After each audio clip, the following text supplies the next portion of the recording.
어디 격떨어지게 호텔 로비에 똥차를 들이밀어? 냄새 나니까 당장 안 치워. 돈 없으면 몸으로라도 때워야지. 시집 오면 내 속옷 빨래부터 시작해. 상견례 날 예비 시모는 낡은 경차를 타고 온 제 어머니에게 씻을 수 없는 모욕을 퍼부었습니다. 낄낄거리는 예비 신랑과 비웃음 가득한 시모. 하지만 그들은 꿈에도 몰랐습니다. 자신들이 목숨처럼 여기는 강남 카페 건물의 진짜 주인이 바로 눈앞에 경차 타는 아줌마라는 사실을 말이죠. 자네, 내일부터 장사 접을 준비하게. 상견례 다음 날 아침 10년 묵은 체중이 싹 내려가는 대한민국 상위 1% 엄마의 우아하고 처절한 24시간 참교육. 과연 그들의 운명은 어떻게 되었을까요? 시작하기 전에 무료로 눌러주시는 구독과 좋아요, 알림 설정은 똑순이 사랑방에 큰 힘이 됩니다. 지금 어디서 듣고 계신지 댓글 달아주세요.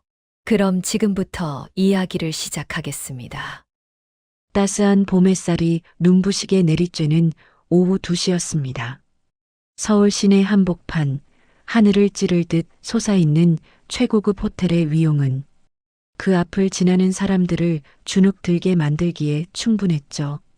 번쩍이는 유리창에 반사된 햇빛이 사방으로 흩어지며 호텔의 화려함을 뽐내고 있었습니다.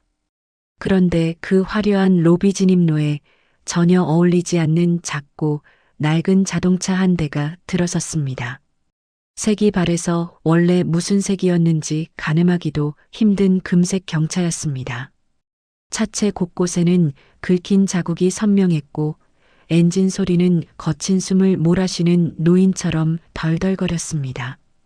운전석에 앉은 한명숙이 조심스럽게 핸들을 꺾어 로비 입구 쪽으로 향했습니다.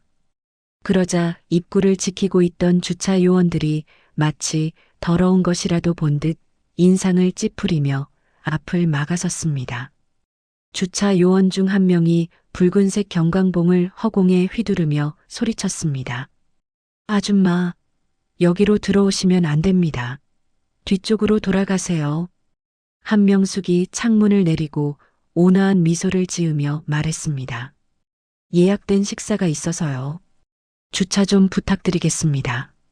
하지만 주차 요원은 한명숙의 말을 듣는 둥 마는 둥 하며 손을 휘저었습니다.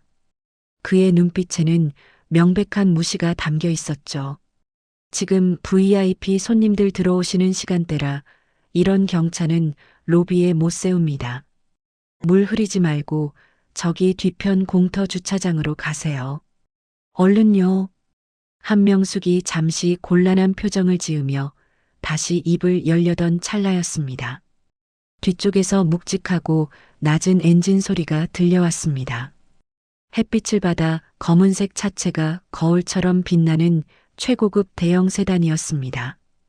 그 차는 한명숙의 경차 뒤에 바짝 붙어 섰고 날카로운 경적을 길게 울렸습니다. 빵! 주차 요원들이 화들짝 놀라며 허리를 90도로 굽혔습니다. 검은 세단의 뒷좌석 문이 열리고 한눈에 봐도 값비싸 보이는 모피 코트를 걸친 중년 여성이 내렸습니다. 그녀의 손목과 목에는 굵은 보석이 주렁주렁 매달려 있었고 얼굴의 절반을 가린 짙은 선글라스가 위압감을 풍겼습니다. 바로 박민호의 어머니 최영자였습니다. 최영자가 코끝을 찡그리며 손부채질을 하듯 손을 휘저으며 말했습니다. 어머, 매연 냄새. 이게 무슨 똥차야? 호텔 물 관리 안 해요? 격 떨어지게 이런 고물차가 정문을 틀어막고 있으면 어떡해? 최영자의 앙칼진 목소리가 로비에 쩌렁쩌렁 울렸습니다. 주차 요원 중 책임자급으로 보이는 직원이 땀을 뻘뻘 흘리며 최영자에게 달려가 고개를 조아리며 대답했습니다. 죄송합니다, 사모님. 금방 치우겠습니다. 저희가 잠시 한눈 파는 사이에 최영자가 지갑에서 10,000원짜리 지폐 몇 장을 꺼내 직원에게 툭 던지며 말했습니다. 팁 줄 테니까 내 차에 흠집 안 나게 잘 모셔요. 그리고 저 고물차는 당장 눈앞에서 치워버려요. 쳐다만 봐도 재수 없으니까. 그때 조수석 문이 열리고 말끔한 정장 차림의 박민호가 내렸습니다.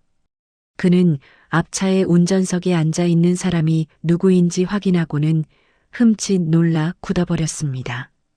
박민호가 당황한 기색을 감추지 못하고 더듬거리며 말했습니다. 어머니, 저 차. 최영자가 선글라스를 살짝 내리며 박민호가 가리키는 곳을 쳐다보았습니다. 운전석에 앉아있던 한명숙과 눈이 마주친 최영자의 입가에 비릿한 조소가 번졌습니다. 최영자가 어이없다는 듯 헛웃음을 터뜨리며 말했습니다. 세상에, 설마 사돈 되실 분이야? 저런 고물상을 끌고 여기까지 온 거야? 정말 수준 안 맞아서 원. 한명숙은 차 안에서 그 모든 모욕적인 언사를 듣고 있었지만 표정 하나 변하지 않았습니다. 그저 조용히 핸들을 잡은 손에 힘을 줄 뿐이었죠. 박민호는 예비 장모인 한명숙에게 다가와 인사할 생각도 하지 못한 채 주변 사람들의 시선이 부끄러운 듯 얼굴을 붉혔습니다. 박민호가 최영자의 팔을 잡아 끌며 재촉하듯 말했습니다. 어머니, 사람들 봐요. 일단 들어가시죠. 지은이가 기다리겠어요. 최영자가 박민호의 손을 뿌리치지 않고 거만하게 고개를 쳐들며 말했습니다. 그래, 들어가자. 여기서 이러고 있다간 내 옷에 싼티 묻겠다. 예, 너도 얼른 들어와라. 두 사람이 도망치듯 호텔 회전문을 통과해 사라지자 한명숙은 깊은 한숨을 내쉬었습니다. 주차 요원들은 여전히 한명숙을 벌레 보듯 쳐다보고 있었죠. 한명숙은 더 이상 그들과 실랑이하지 않기로 마음먹었습니다. 그녀는 익숙한 손놀림으로 기어를 넣고 차를 돌려 호텔 건물 뒤편 햇빛도 잘 들지 않는 구석진 야외 주차장으로 향했습니다. 주차장은 울퉁불퉁한 바닥에 먼지가 가득했습니다. 한명숙은 좁은 구석에 차를 세우고 시동을 껐습니다.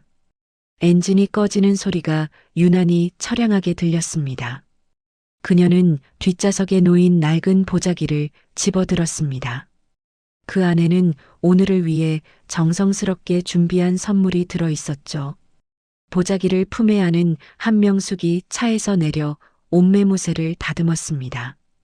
빛바랜 개량 한복이었지만 그녀가 입으니 묘한 기품이 흘렀습니다. 하지만 사람들은 겉모습만 볼 뿐 그 내면의 기품을 알아보지 못했습니다. 한명숙이 먼 길을 돌아 로비에 들어서자 기다리고 있던 딸 김지은이 한달음에 달려왔습니다. 김지은의 눈가는 이미 붉게 충혈되어 있었습니다. 창밖으로 어머니가 당하는 수모를 모두 지켜본 모양이었습니다. 김지은이 떨리는 손으로 한명숙의 옷깃을 여며주며 울먹이는 목소리로 말했습니다. 엄마, 왜 저런 취급을 받고 가만히 있어? 내가 나가서 따지려고 했는데 민호 씨가 못 나가게 해서. 한명숙이 김지은의 손을 따뜻하게 감싸쥐며 부드럽게 말했습니다. 지은아, 괜찮다. 오늘처럼 좋은 날 얼굴 붉히면 쓰니? 엄마는 아무렇지 않아. 네가 예쁘게 웃어야 엄마도 기분이 좋지.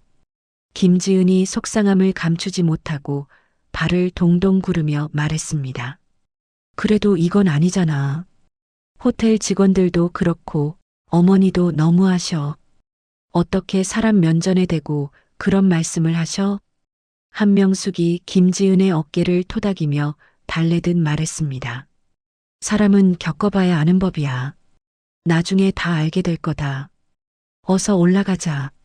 어르신들 기다리시겠다. 두 모녀가 엘리베이터 쪽으로 발걸음을 옮길 때였습니다. 로비 한편에서 직원들에게 지시를 내리던 중후한 인상의 남자가 한명숙을 발견했습니다. 그는 이 호텔의 총지배인이었습니다. 총지배인의 눈이 휘둥그레지더니 하던 말을 멈추고 급하게 한명숙 쪽으로 달려오려 했습니다. 총지배인이 허리를 숙이며 다급하게 입을 열려 했습니다. 아니, 회장님. 그 순간 한명숙이 걸음을 멈추지 않은 채 총지배인을 향해 고개를 돌렸습니다. 그녀는 검지손가락을 조용히 입술에 갖다 대며 쉿하는 신용을 했습니다. 그리고는 눈짓으로 가만히 있으라는 신호를 보냈죠. 그 짧은 눈빛 교환 속에 담긴 위험은 대단했습니다.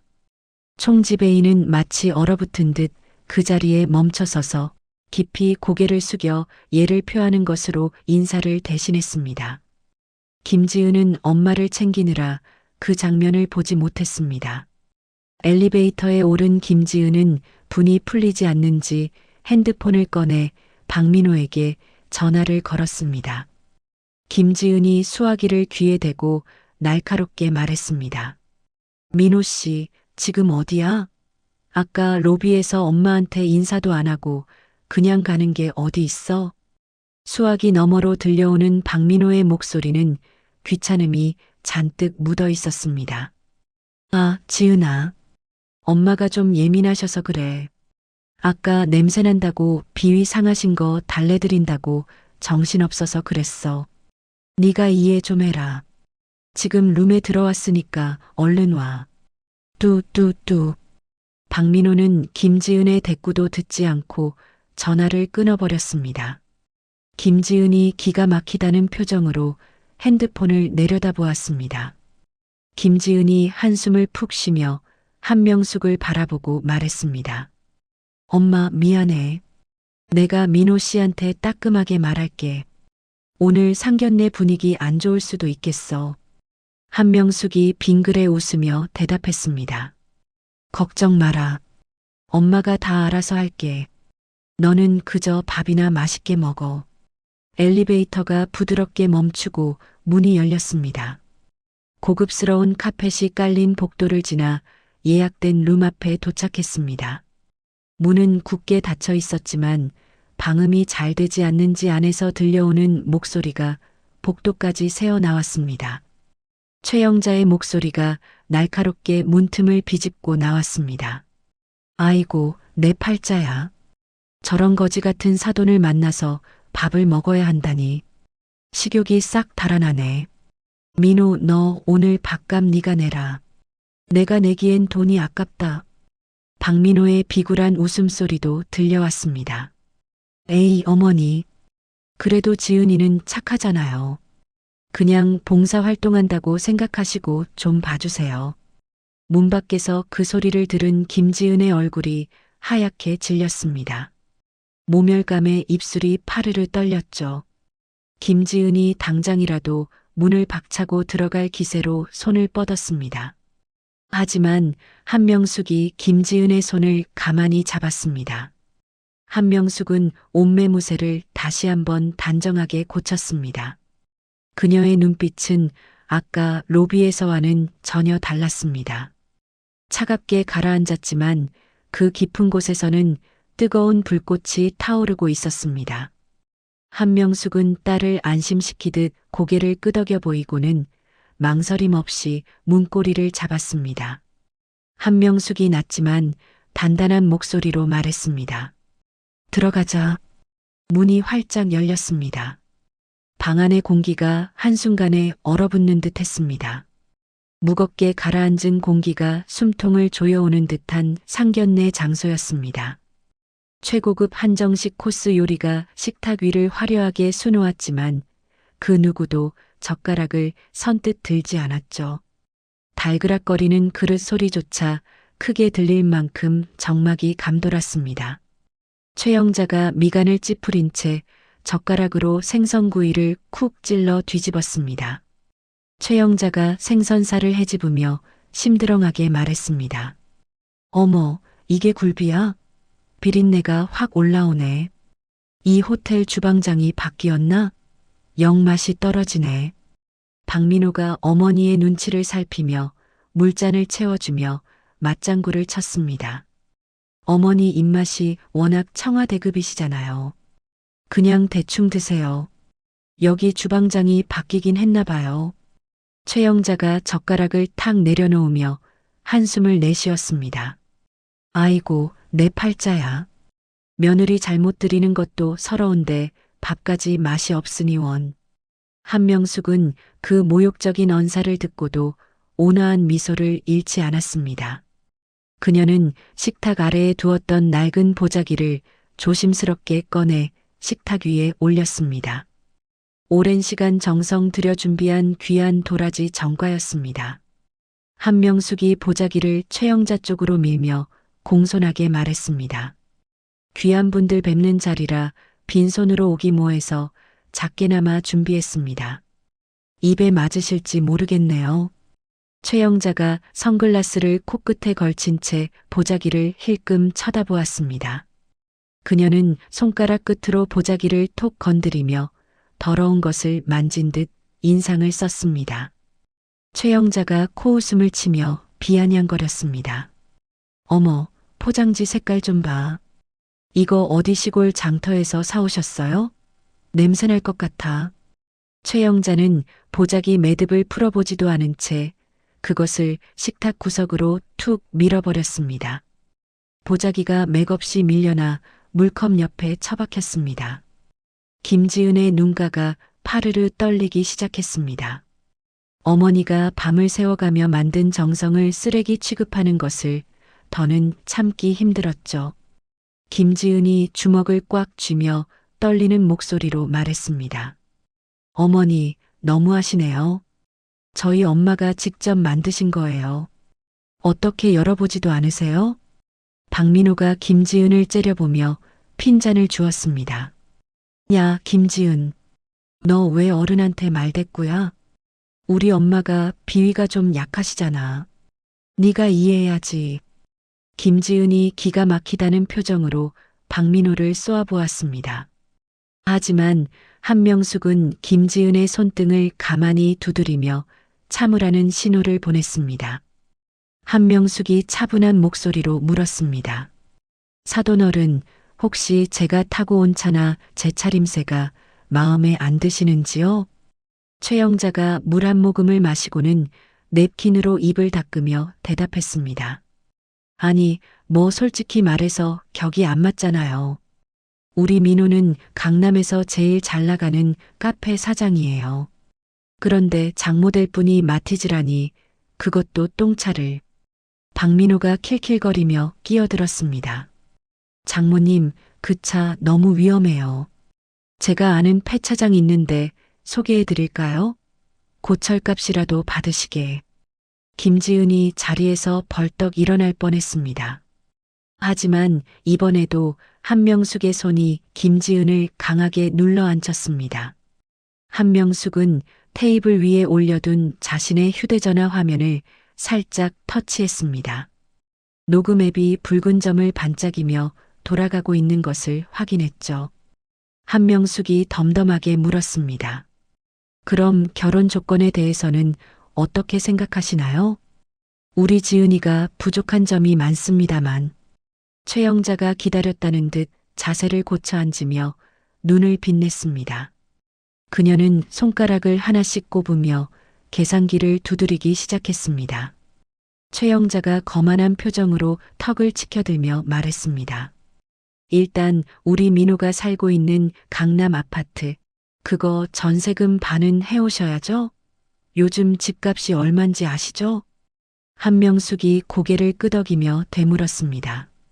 네, 그리고 또 필요한 게 있으신가요? 최영자가 만족스러운 듯 입꼬리를 올리며 말을 이었습니다. 예단비는 현금으로 5억 준비하세요. 우리 민호 차도 바꿀 때 됐으니 수입차 한 대 뽑아주시고요. 그 정도는 해야 우리 집안 격에 맞지 않겠어요? 김지은의 입이 딱 벌어졌습니다. 상상도 못한 무리한 요구에 말문이 막혔죠. 하지만 최영자의 폭언은 거기서 멈추지 않았습니다. 최영자가 김지은을 위아래로 훑어보며 비웃듯 말했습니다. 그리고 너 시집 오면 회사 그만둬라. 여자가 밖으로 나돌면 집안꼴 우스워져. 매일 아침 우리 집에 와서 아침상 차리고 청소부터 해. 내가 손에 물 묻히는 거 질색인 거 알지? 박민호가 옆에서 고개를 끄덕이며 거들었습니다. 그래, 지은아. 우리 엄마가 깔끔한 거 좋아하셔서 남이 해주는 밥은 안 드셔. 네가 좀 고생하면 되잖아. 김지은은 더 이상 참을 수 없었습니다.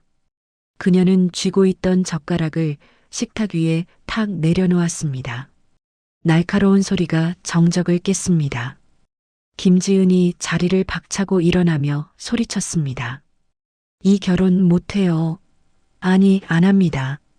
박민호가 당황하여 펄쩍 뛰며 소리쳤습니다. 와, 너 미쳤어? 어른들 앞에서 뭐 하는 짓이야? 너희 집안 가정교육이 이따위야? 김지은이 눈물을 글썽이며 박민호를 노려보았습니다. 가정교육? 지금 가정교육 못 받은 게 누군데 그래? 우리 엄마 무시하는 거 더는 못 참아. 최영자가 기가 막히다는 듯 혀를 차며 말했습니다. 어머, 얘 눈 뒤집히는 거 봐라. 내가 이럴 줄 알았어. 근본 없는 집안이랑 엮이는 게 아니었는데. 아수라장이 된 식탁 분위기 속에서도 한명숙은 흔들리지 않았습니다. 그녀는 천천히 자리에서 일어났습니다. 그 모습이 어찌나 침착하고 위험 있는지 소란스럽던 최영자와 박민호마저 순간 입을 다물었습니다. 한명숙이 서늘한 미소를 지으며 최영자를 똑바로 바라보았습니다. 사돈어른, 방금 하신 말씀들 전부 진심이시죠? 5억에 외제차에 우리 딸 식모살이까지. 최영자가 콧방귀를 뀌며 대꾸했습니다. 그럼 농담인 줄 알았어요? 돈 없으면 몸으로라도 때워야지. 어디 공짜로 시집 오려고. 한명숙이 고개를 천천히 끄덕였습니다. 알겠습니다. 아주 잘 알겠습니다. 그 말씀 뼈에 새겨듣죠. 한명숙은 휴대전화를 집어들고 녹음 종료 버튼을 눌렀습니다. 그리고는 지갑에서 카드를 한 장 꺼냈습니다. 일반적인 플라스틱 카드가 아니었습니다. 묵직한 무게감이 느껴지는 검은색 금속 카드. 바로 최상위 부유층만 소유한다는 블랙카드였습니다. 한명숙이 지나가던 지배인을 불러 카드를 건네며 말했습니다. 지배인님, 여기 계산해 주세요. 팁도 넉넉히 넣었으니 직원들끼리 나눠 가지시고요. 지배인이 두 손으로 공손히 카드를 받으며 허리를 90도로 숙였습니다. 네, 알겠습니다. 아니, 손님. 바로 처리해 드리겠습니다. 최영자가 그 모습을 보고 어이없다는 듯 웃음을 터뜨렸습니다. 그녀의 눈에는 그저 까만색 카드만 보일 뿐 그 가치는 보이지 않았습니다. 최영자가 손부채질을 하며 비꼬았습니다. 어머 세상에. 백화점 포인트 카드로 밥값을 계산해요? 없는 사람들이 자존심만 세다더니 별꼴을 다 보겠네. 박민호도 덩달아 킬킬거리며 비웃었습니다. 장모님, 그런 건 동네 슈퍼에서나 쓰시죠. 창피하게 여기서 뭐 하시는 거예요? 한명숙은 그들의 조롱에 대꾸할 가치조차 느끼지 못했습니다. 그녀는 김지은의 손을 꽉 잡고 식당 문을 향해 걸음을 옮겼습니다. 문지방을 넘기 직전 한명숙이 걸음을 멈추고 뒤를 돌아보았습니다. 그녀의 눈빛은 더 이상 순박한 시골 아줌마의 것이 아니었습니다. 먹잇감을 노려보는 맹수의 눈빛처럼 서늘하고 매서웠습니다. 한명숙이 박민호를 응시하며 낮게 깔린 목소리로 말했습니다. 자네 강남에서 카페 한다고 했지? 그 건물 관리비는 꼬박꼬박 내고 있나 모르겠네. 요즘 소방법이 강화돼서 불법 증축 같은 거 걸리면 골치 아플 텐데. 박민호가 의아한 표정으로 되물었습니다. 네, 갑자기 그건 왜? 한명숙은 대답 대신 알 수 없는 묘한 미소를 지어 보였습니다. 그리고는 굳어있는 두 사람을 뒤로 한 채 딸을 데리고 미련 없이 룸을 빠져나갔습니다. 호텔 로비로 나오는 동안 김지은은 아무 말도 하지 못했습니다. 그저 엄마의 손이 너무나 따뜻하고 또 너무나 힘있게 느껴져서 눈물만 흘릴 뿐이었죠.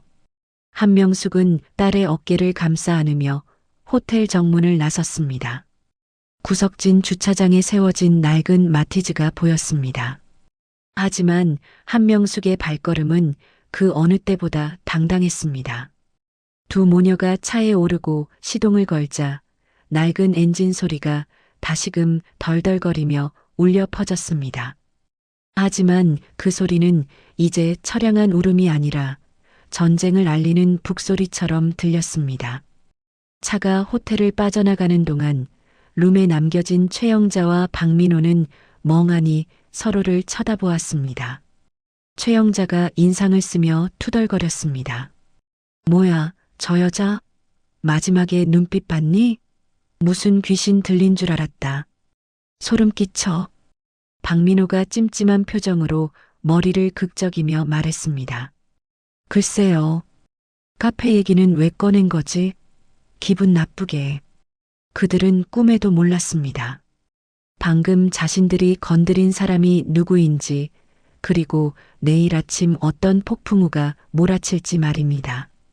한명숙의 마티즈는 붉게 물든 노을 속으로 유유히 사라졌습니다. 그 뒷모습은 폭풍 전야의 고요함처럼 무겁고도 비장했습니다. 다음 날 아침 9시였습니다. 강남 한복판에 위치한 박민호의 대형 카페는 아침부터 분주하게 돌아가고 있었습니다. 고급스러운 인테리어와 향긋한 커피 향이 가득했지만 그 안에서 들려오는 목소리는 전혀 우아하지 않았죠. 최영자가 카운터 한가운데서 팔짱을 낀 채 직원들을 쥐잡듯이 잡고 있었습니다. 최영자가 손가락으로 테이블을 툭툭 치며 날카롭게 소리쳤습니다. 야, 김 매니저. 여기 테이블 닦은 거니? 얼룩이 그대로잖아. 너희는 사장이 안 보면 일을 이따위로 해? 직원이 허리를 굽히며 당황한 기색으로 대답했습니다. 죄송합니다, 사모님. 지금 바로 다시 닦겠습니다. 최영자가 혀를 차며 직원들을 노려보았습니다. 어휴, 내가 못 살아. 아래 것들은 조금만 풀어주면 기어오른다니까. 어제 그 사돈네랑 똑같아. 박민호가 하품을 하며 사무실에서 걸어 나왔습니다. 그는 전날의 피로가 가지 않은 듯 부스스한 얼굴이었지만 표정만은 의기양양했습니다. 박민호가 커피를 한 모금 마시며 거들먹거렸습니다. 어머니, 아침부터 왜 그렇게 화를 내세요? 어제 그 거지 같은 집안 정리하고 나니까 속이 다 시원하지 않으세요? 최영자가 거만한 표정으로 웃음을 터뜨렸습니다. 그래, 내 말이. 어제 내가 기를 아주 팍 죽여놨지. 감히 어디서 굴러먹던 경찰을 끌고 와서 우리 집안에 묻어가려고. 주제를 알아야지. 두 모녀가 낄낄거리며 남을 깎아내리는 재미에 빠져 있을 때였습니다. 카페 입구의 풍경이 심상치 않게 변하고 있었습니다. 육중한 검은색 밴 두 대가 카페 앞에 급정거하더니 건장한 체격의 남성들이 우르르 내렸습니다. 그들 사이로 칼날같이 다림질된 슈트를 입은 날카로운 인상의 남자가 앞장섰습니다. 바로 한명숙의 법률 대리인 강준우 변호사였습니다. 딸랑 마이너스 하는 맑은 종소리와 함께 카페 문이 거칠게 열렸습니다. 검은 정장을 입은 사람들이 순식간에 카페 안으로 들이닥치자 손님들과 직원들이 겁에 질려 웅성거렸습니다. 화기애애했던 카페 분위기는 순식간에 찬물을 끼얹은 듯 싸늘하게 식어버렸죠. 최영자가 눈을 동그랗게 뜨고 소리쳤습니다. 뭐야? 당신들 누구야? 영업 방해로 신고하기 전에 당장 안 나가? 강준우가 표정 하나 변하지 않고 또벅또벅 최영자 앞으로 걸어갔습니다. 그의 서늘한 눈빛에 압도된 최영자가 저도 모르게 뒷걸음질 쳤습니다. 강준우는 품에서 명함 한 장을 꺼내 최영자 앞 테이블에 툭 던졌습니다. 강준우가 사무적인 말투로 차갑게 말했습니다. 안녕하십니까? 저는 이 건물의 소유주이신 한명숙 회장님의 전담 변호사 강준우입니다. 최영자와 박민호의 눈이 동시에 휘둥그레졌습니다. 두 사람은 서로의 얼굴을 쳐다보며 귀를 의심했습니다. 박민호가 더듬거리며 되물었습니다. 누구라고요? 한명숙? 어제 지은이네 엄마요? 최영자가 코웃음을 치며 손을 휘저었습니다. 아이고 참나. 변호사 양반, 사람 잘못 찾아왔네. 그 여자가 무슨 건물주야? 마티즈 타고 다니는 주제에. 어디서 사기를 쳐? 강준우는 대꾸할 가치도 없다는 듯 옆에 있던 보좌관에게 손짓했습니다. 보좌관이 두툼한 서류 봉투를 꺼내 강준우에게 건넸습니다. 강준우는 봉투에서 서류 뭉치를 꺼내 테이블 위에 펼쳤습니다. 법원 직인이 선명하게 찍힌 등기부등본과 계약 해지 통보서였습니다. 강준우가 서류를 손가락으로 짚으며 설명했습니다. 여기 등기부등본을 보시죠. 이 건물을 포함한 상가 전체의 실소유주는 한명숙 회장님입니다. 두 분은 지금까지 회장님 소유의 건물에서 장사를 하고 계셨던 겁니다. 박민호가 떨리는 손으로 서류를 집어들었습니다. 종이 위에 선명하게 적힌 소유자 한명숙이라는 글자가 그의 눈을 찔렀습니다. 박민호의 얼굴이 백지장처럼 하얗게 질려갔습니다. 박민호가 다리에 힘이 풀린 듯 휘청거리며 중얼거렸습니다. 이게 뭐야? 진짜잖아? 엄마, 이거 진짜 지은이네 엄마 이름이야. 최영자가 서류를 뺏어들고 눈을 비비며 확인했습니다. 믿을 수 없는 현실 앞에 그녀의 손이 사시나무 떨듯 떨렸습니다. 하지만 강준우의 공격은 이제 시작에 불과했습니다. 강준우가 품에서 또 다른 서류를 꺼내 보이며 단호하게 말했습니다. 본론만 말씀드리겠습니다. 임대인 한명숙 회장님께서는 임차인 박민호 씨와의 임대차 계약을 오늘부로 즉시 해지하셨습니다. 최영자가 꽥 소리를 질렀습니다. 뭐라고요? 해지? 누구 마음대로 해지야? 계약 기간 남았는데 그게 무슨 뚱딴지 같은 소리야. 강준우가 차가운 미소를 지으며 조항 하나하나를 읊기 시작했습니다. 계약서 제12조 위반입니다. 임차인은 임대인의 사전 승인 없이 건물의 구조를 변경하거나 증축할 수 없습니다. 하지만 확인 결과 카페 뒤편 테라스를 불법으로 확장하고 2층 창고를 무단으로 개조하셨더군요. 박민호가 식은땀을 흘리며 변명하려 했습니다. 아니, 그건 장사가 잘 돼서 손님 좀 더 받으려고 잠깐 늘린 건데. 강준우가 말을 자르며 더 강력한 펀치를 날렸습니다. 게다가 지난 2년간 건물 관리비 명목으로 거둔 돈을 개인적으로 유용하신 정황이 포착되었습니다. 세입자들에게 거둔 관리비 어디다 쓰셨습니까? 유흥비로 탕진하신 내역까지 전부 확보했습니다. 이는 명백한 횡령이자 계약 해지 사유입니다. 최영자의 얼굴이 흙빛으로 변했습니다. 그녀가 자랑하던 명품 가방과 보석들이 사실은 횡령한 돈으로 산 것이었음이 드러나는 순간이었습니다. 강준우는 시간을 주지 않고 즉시 행동을 개시했습니다. 강준우가 뒤에 있던 집행관들에게 지시를 내렸습니다. 집행 시작하세요.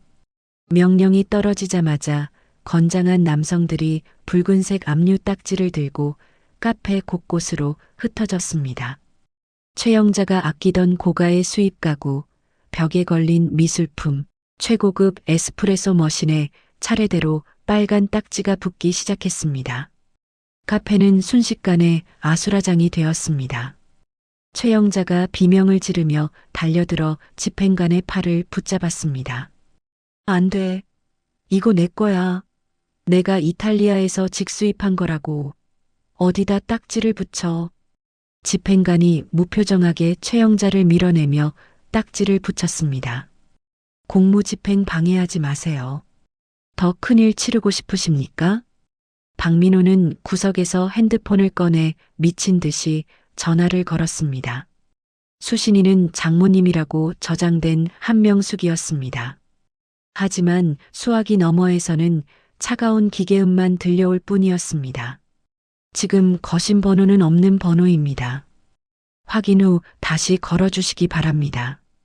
박민호가 절망적인 목소리로 울부짖었습니다. 엄마, 전화가 안 돼. 없는 번호래. 우리 이제 어떡해?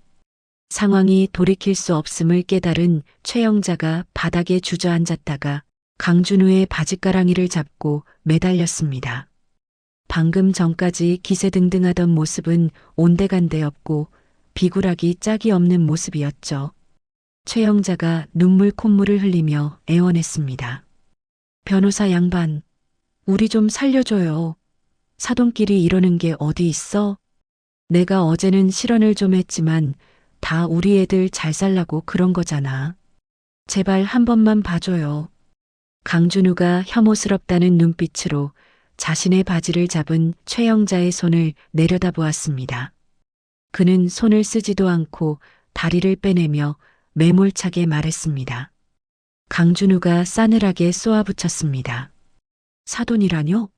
어제부로 파혼 통보하지 않으셨습니까? 법적으로 두 분은 회장님과 아무런 관계가 없는 남입니다.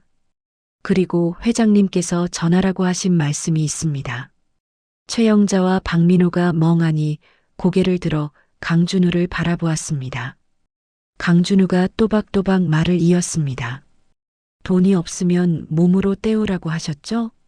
이제 그 말 본인들이 실천하실 차례입니다.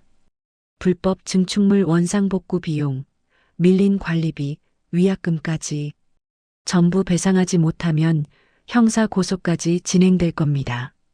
몸으로 때우시든 감옥에서 때우시든 알아서 하십시오.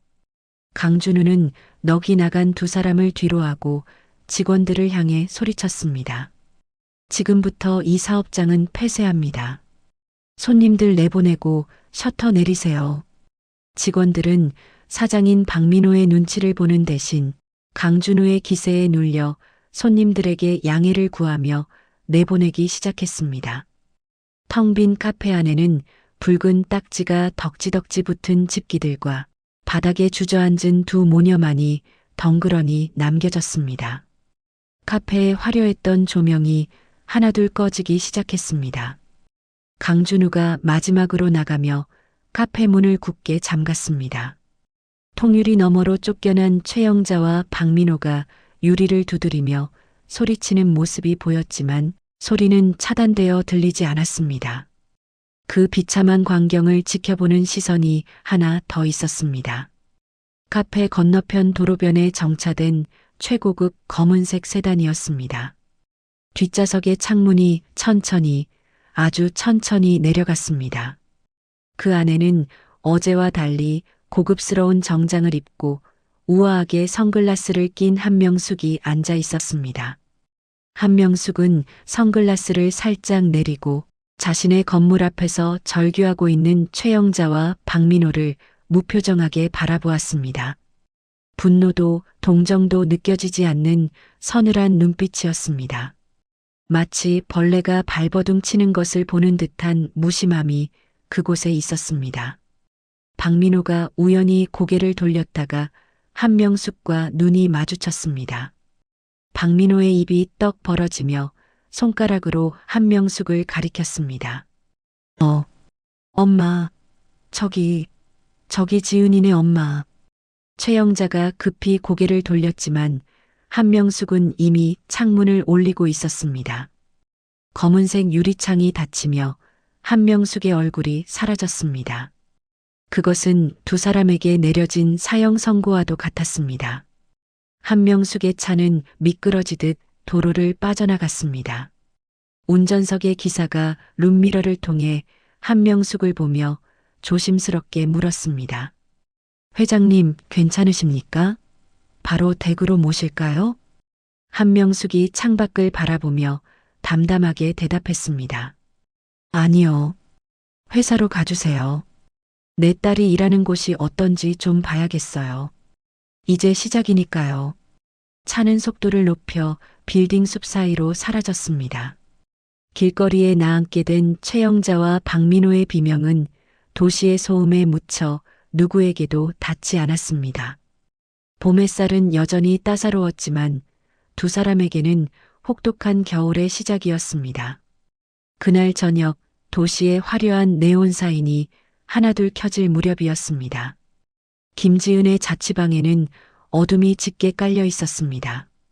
불도 켜지 않은 방 한 구석, 김지은은 멍하니 앉아 박민호와 함께 찍었던 사진들을 정리하고 있었습니다. 액자 속에서 환하게 웃고 있는 두 사람의 모습이 지금은 너무나 낯설게 느껴졌죠. 김지은이 액자에서 사진을 꺼내 반으로 찢으며 흐느꼈습니다. 김지은이 찢어진 사진을 쓰레기 봉투에 넣으며 혼잣말을 했습니다. 바보 같아, 김지은. 정말 바보 같아. 이런 사람인 줄도 모르고 좋다고 웃고 있었다니. 책상 위에 놓인 휴대전화는 아까부터 쉴 새 없이 진동을 울려대고 있었습니다. 화면에는 박민호라는 이름과 함께 부재중 전화가 수십 통째 찍히고 있었죠. 문자 메시지 알림음도 연달아 울렸습니다. 지은아, 제발 전화 좀 받아봐. 내가 다 설명해. 우리 엄마가 잠깐 미쳤었나 봐. 한 번만 만나줘. 무릎 꿇고 빌게. 김지은이 휴대전화를 집어들어 전원을 꺼버리며 소리쳤습니다. 이제 와서 뭘 어쩌자고. 구질구질하게 정말. 전화기는 꺼졌지만 김지은의 마음속에 남은 상처는 쉽게 꺼지지 않았습니다. 좁은 방 안에 갇혀 있다가는 숨이 막혀 죽을 것만 같았습니다. 김지은은 겉옷 하나를 대충 걸치고 도망치듯 집 밖으로 나왔습니다. 무작정 걷다 보니 발길이 닿은 곳은 한강공원이었습니다. 차가운 강바람이 김지은의 헝클어진 머리카락을 마구 흔들었습니다. 그녀는 강물이 훤히 내려다 보이는 벤치에 힘없이 주저앉았습니다. 검은 강물 위로 도시의 불빛이 일렁이는 모습이 마치 자신의 흔들리는 마음 같았죠. 김지은이 무릎에 얼굴을 묻으며 오열했습니다. 엄마한테 너무 미안해서 어떡해. 나 때문에 그런 수모를 당하시고. 그때였습니다. 조깅을 하던 한 남자가 김지은의 벤치 옆을 지나다가 멈칫했습니다. 김지은이 고개를 숙인 채 울고 있을 때 주머니에서 지갑이 스르르 미끄러져 바닥에 떨어졌기 때문입니다. 남자가 다가와 지갑을 주워들었습니다. 남자가 숨을 고르며 부드러운 목소리로 말을 걸었습니다. 저기요, 지갑 떨어뜨리셨는데요. 김지은이 깜짝 놀라 고개를 들었습니다. 눈물 범벅이 된 얼굴로 남자를 바라보았죠. 운동복 차림에 땀방울이 맺힌 남자의 얼굴이 가로등 불빛 아래 드러났습니다. 남자의 눈이 동그랗게 커졌습니다. 남자가 믿을 수 없다는 듯 김지은을 가리키며 외쳤습니다. 너 혹시 김지은 아니니? 해성여고 김지은? 김지은이 눈물을 훔치며 남자의 얼굴을 자세히 뜯어보았습니다. 선한 눈매와 다부진 입술, 기억 속에 누군가가 떠올랐습니다. 김지은이 떨리는 목소리로 되물었습니다. 너 강도현? 도현이 맞니? 강도현이었습니다. 고등학교 시절 김지은의 뒤만 졸졸 따라다니며 짝사랑했던 순수했던 소년. 그 소년이 어느새 훤칠하고 듬직한 청년이 되어 눈앞에 서 있었습니다. 강도현이 반가움에 활짝 웃으려다 김지은의 퉁퉁 부은 눈을 보고는 표정을 굳혔습니다. 강도현이 걱정스러운 눈빛으로 물었습니다. 지은아, 무슨 일 있어? 왜 이렇게 울고 있어? 김지은은 차마 대답을 하지 못하고 고개를 돌렸습니다. 오랜만에 만난 동창에게 이런 비참한 꼴을 보이다니 쥐구멍에라도 숨고 싶었죠. 강도연은 김지은을 재촉하는 대신 잠시 망설이다가 자판기 쪽으로 뛰어갔습니다. 잠시 후 그는 따뜻한 캔커피 2개를 들고 돌아왔습니다. 강도연이 캔커피를 김지은의 손에 쥐어주며 옆자리에 앉았습니다. 일단 이거 마시면서 좀 진정해. 손이 얼음장이다. 김지은이 따뜻한 캔을 2손으로 감싸 쥐자 온기가 손끝을 타고 전해졌습니다. 그 온기가 꽁꽁 얼어붙었던 마음까지 녹이는 것 같았습니다. 강도연은 아무것도 묻지 않고 묵묵히 강물만 바라보았습니다. 그 침묵이 오히려 김지은에게는 위로가 되었습니다. 한참의 정적 끝에 김지은이 먼저 입을 열었습니다. 나 파혼했어. 바로 어제. 강도연이 놀란 기색을 감추고 조용히 고개를 끄덕였습니다. 그랬구나. 많이 힘들었겠다. 김지은이 쓴웃음을 지으며 말을 이었습니다. 정말 바보 같지? 남들은 다 아니라는데 나만 좋다고 매달렸어. 우리 엄마 가슴에 대못 박는 줄도 모르고 그 집안이 돈 좀 있다고 유세 떨 때 내가 딱 잘라냈어야 했는데. 김지은은 복물 터지듯 속에 있던 이야기를 쏟아냈습니다. 상견례장에서 있었던 일, 엄마가 당한 무시, 박민호의 비겁한 태도까지. 강도연은 중간에 말을 끊지 않고 끝까지 들어주었습니다.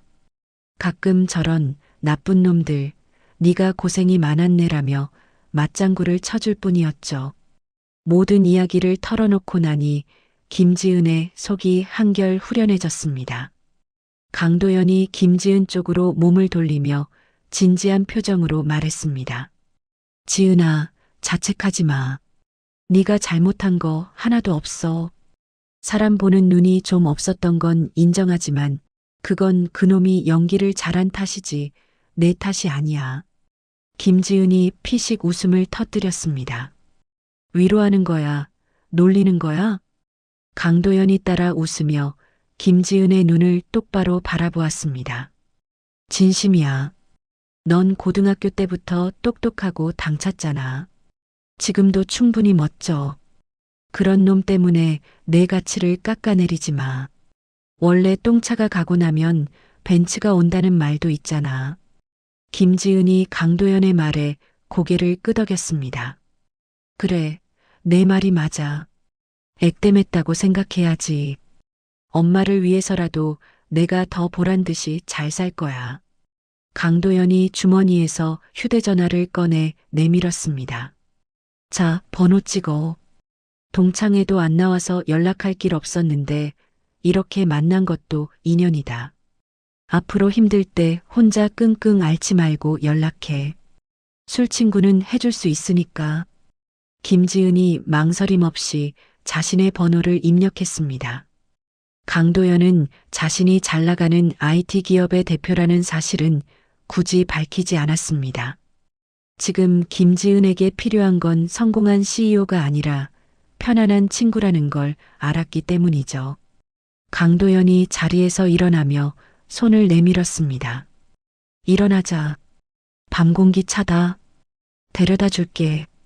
김지은은 강도연의 손을 잡지 않고 스스로 씩씩하게 일어났습니다. 하지만 그 마음만은 충분히 고마웠습니다. 고마워, 도연아. 덕분에 기분이 좀 나아졌어. 조심히 가. 나 혼자 갈 수 있어.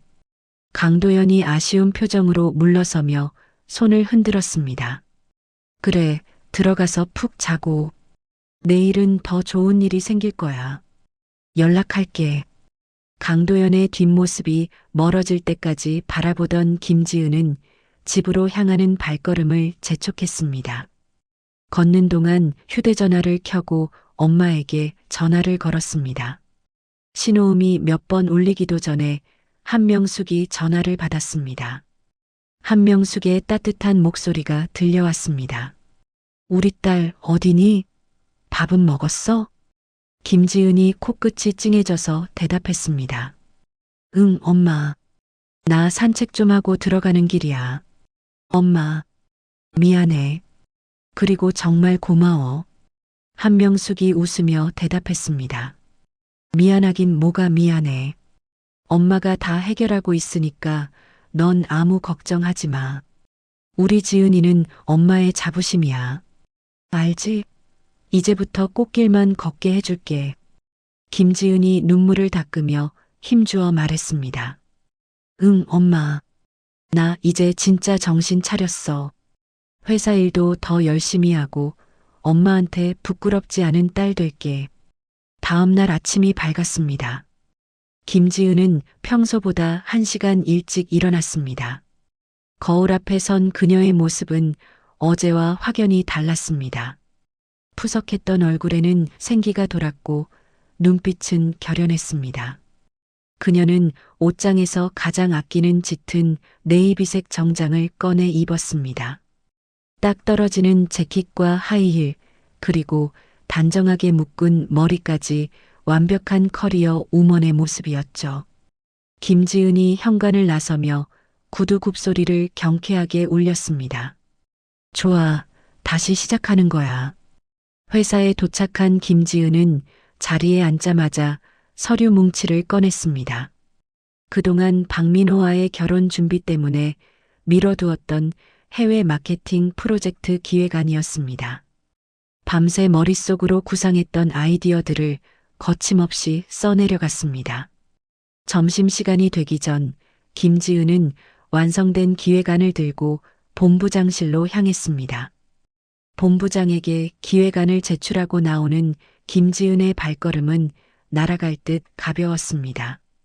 동료들이 점심을 먹으러 가자며 불렀지만 김지은은 로비에 있는 카페에서 커피를 사오겠다며 먼저 내려갔습니다. 엘리베이터 문이 1층 로비에서 열리는 순간이었습니다. 로비 한가운데 헝클어진 머리에 며칠은 못 씻은 듯한 몰골의 남자가 서성이고 있었습니다. 박민호였습니다. 그는 초조한 듯 손톱을 물어뜯으며 입구를 지키고 있다가 김지은을 발견하고 달려들었습니다. 박민호가 김지은의 팔목을 거칠게 낚아채며 소리쳤습니다. 지은아, 너 왜 전화 안 받아? 내가 여기서 얼마나 기다렸는지 알아? 김지은이 기겁하며 팔을 뿌리치려 했지만 남자의 악력을 당해낼 수 없었습니다. 주변을 지나던 직원들이 놀라서 쳐다보았지만 박민호는 아랑곳하지 않았습니다. 김지은이 낮게 으르렁거렸습니다. 이거 나. 여기서 소란 피우지 말고 당장 나가. 경찰 부르기 전에. 박민호가 김지은에게 매달리며 애원했습니다. 경찰? 야, 우리가 남이야? 제발 엄마한테 말 좀 잘해줘. 우리 카페 다 망하게 생겼어. 너희 엄마가 진짜 건물주라며? 네가 말만 잘하면 봐주실 거 아니야. 김지은이 기가 차다는 듯 헛웃음을 터뜨렸습니다. 지금 그게 할 소리니? 우리 엄마 무시할 땐 언제고 이제 와서 봐달라고? 꿈깨. 박민호가 표정을 싹 바꾸며 험악하게 위협했습니다. 이게 진짜 좋게 말하니까. 너 나랑 결혼하기로 했잖아. 위약금 물어내기 싫으면 당장 엄마한테 전화해. 박민호가 김지은의 팔을 으스러져라 꽉 쥐자 김지은이 고통에 비명을 질렀습니다. 아, 아파. 놓으라고. 그때였습니다. 누군가의 크고 단단한 손이 박민호의 손목을 낚아챘습니다. 우직근 소리가 날 정도로 강력한 힘이었습니다. 박민호가 비명을 지르며 김지은의 팔을 놓았습니다. 아, 뭐야, 너 누구야? 김지은을 보호하듯 앞을 막아서는 넓은 등판이 보였습니다. 말끔한 슈트 차림에 서늘한 눈빛을 한 남자, 강도연이었습니다. 강도연은 업무 협차 이 회사에 방문했다가 우연히 이 광경을 목격한 것이었습니다. 강도연이 박민호의 손목을 비틀며 낮고 위압적인 목소리로 말했습니다. 그 더러운 손, 당장 치워. 여자한테 손 찍어마는 게 내 놈이 말하는 사랑이냐? 박민호가 강도연의 기세에 눌려 뒷걸음질 쳤습니다. 너, 너는 또 뭐야? 남의 연애사에 왜 끼어들어? 강도연이 피식 웃으며 박민호를 벌레 보듯 쳐다보았습니다. 연애사? 내가 보기엔 스토킹 범죄 현장 같은데. 지금 당장 보안팀 부르고 경찰에 넘겨줄까? 아니면 내 손으로 조용히 처리해줄까? 강도연의 뒤로 회사 보안 요원들이 달려오는 모습이 보였습니다. 박민호는 겁에 질린 표정으로 강도연과 김지은을 번갈아 보았습니다. 강도연이 김지은을 돌아보며 다정하게 물었습니다. 지은아, 괜찮아? 어디 다친 데 없어? 김지은이 얼떨떨한 표정으로 고개를 끄덕였습니다. 난 괜찮아. 도연아, 네가 어떻게 여기에? 박민호가 그 틈을 타 도망치듯 회전문을 빠져나갔습니다. 두고 봐. 내가 이대로 당할 것 같아? 도망치는 박민호의 뒤통수에 대고 강도연이 옷매무새를 정리하며 차갑게 중얼거렸습니다. 두고 보긴 뭘 두고 봐. 이제 시작인데. 김지은은 멍하니 강도연을 바라보았습니다. 어젯밤 추리닝 차림에 편안했던 친구는 온데간데 없고 위기 속에서 자신을 구해준 백마탄 왕자님 같은 모습이 낯설면서도 든든했습니다. 강도연과 김지은의 시선이 마주쳤습니다. 절망의 끝에서 시작된 새로운 인연, 그 설레는 서막이 오르고 있었습니다. 강도연의 서늘한 경고는 회사 로비의 공기를 얼어붙게 만들었습니다. 박민호는 강도연의 기세에 눌려 숨소리조차 제대로 내지 못했습니다. 그는 쥐구멍이라도 찾고 싶은 심정으로 뒷걸음질을 쳤습니다. 주변에 모여든 사람들이 수군거리며 박민호를 향해 손가락질을 했습니다. 강도연이 박민호의 코앞까지 다가가 낮게 으르렁거렸습니다. 한 번만 더 지은이 앞에 나타나면 그땐 법이 아니라 내 주먹이 먼저 나갈 거야. 알아들었어? 박민호가 비굴하게 고개를 끄덕이며 더듬거렸습니다. 아, 알았어. 간다가. 남의 회사에서 왜 이래? 박민호는 도망치듯 회전문을 밀고 밖으로 뛰쳐나갔습니다. 그 뒷모습이 어찌나 초라한지 지켜보던 김지은조차 헛웃음이 나올 지경이었습니다. 강도연은 박민호가 완전히 사라진 것을 확인하고 나서야 굳었던 표정을 풀었습니다. 그는 옷매무새를 가다듬고 김지은을 향해 부드럽게 미소 지었습니다. 강도연이 걱정스러운 눈빛으로 물었습니다. 놀랐지? 저런 놈은 초장에 확실하게 밟아놔야 다시는 얼씬도 못해. 괜찮아? 김지은이 안도의 한숨을 내쉬며 고개를 끄덕였습니다. 응, 내 덕분에 살았어. 혼자였으면 정말 막막했을 거야. 고마워, 도연아. 강도연이 김지은의 어깨를 가볍게 토닥이며 말했습니다. 친구끼리 뭘. 이제 일하러 가봐. 나도 미팅 있어서 가봐야겠다. 저녁에 통화하자. 김지은은 든든한 지원군을 얻은 기분으로 사무실로 복귀했습니다. 그 시각 한명숙은 자신의 집무실에서 또 다른 전쟁을 치르고 있었습니다. 그녀의 책상 위에는 박민호 집안의 탈세 정황이 담긴 서류들이 수북하게 쌓여 있었죠. 한명숙은 전화기를 들고 국세청 담당자에게 차분하지만 단호한 어조로 제보를 이어갔습니다. 한명숙이 서류를 한 장씩 넘기며 또박또박 말했습니다. 네, 맞습니다. 강남구 소재 카페 루체와 그 모친 최영자 씨의 차명 계좌 내역입니다. 지난 5년간 소득 신고 누락분이 상당할 겁니다. 철저하게 조사 부탁드립니다. 전화를 끊은 한명숙은 곧바로 주거래 은행 지점장에게 전화를 걸었습니다. 그녀의 목소리에는 한치의 망설임도 없었습니다. 한명숙이 냉정하게 지시했습니다. 지점장님, 저 한명숙입니다. 박민호 씨 명의로 된 대출건들 만기 연장 절대 불가입니다. 규정대로 즉시 회수 절차 밟아주세요. 한명숙의 전화 한 통으로 박민호 집안의 자금줄은 순식간에 차단되었습니다. 그날 오후 최영자는 강남의 한 명품 중고 매입처를 찾았습니다. 그녀의 양손에는 아끼던 명품 가방과 보석함이 들려 있었습니다. 생활비는커녕 당장 밀린 월세를 내기도 벅찬 상황이 되자 눈물을 머금고 팔러 온 것이었죠. 최영자가 가방을 카운터에 내려놓으며 콧대 높게 말했습니다. 이거 알죠? 국내에 5개밖에 안 들어온 한정판이에요. 내가 이거 살 때 얼마나 공을 들였는데 값 좀 잘 쳐줘요.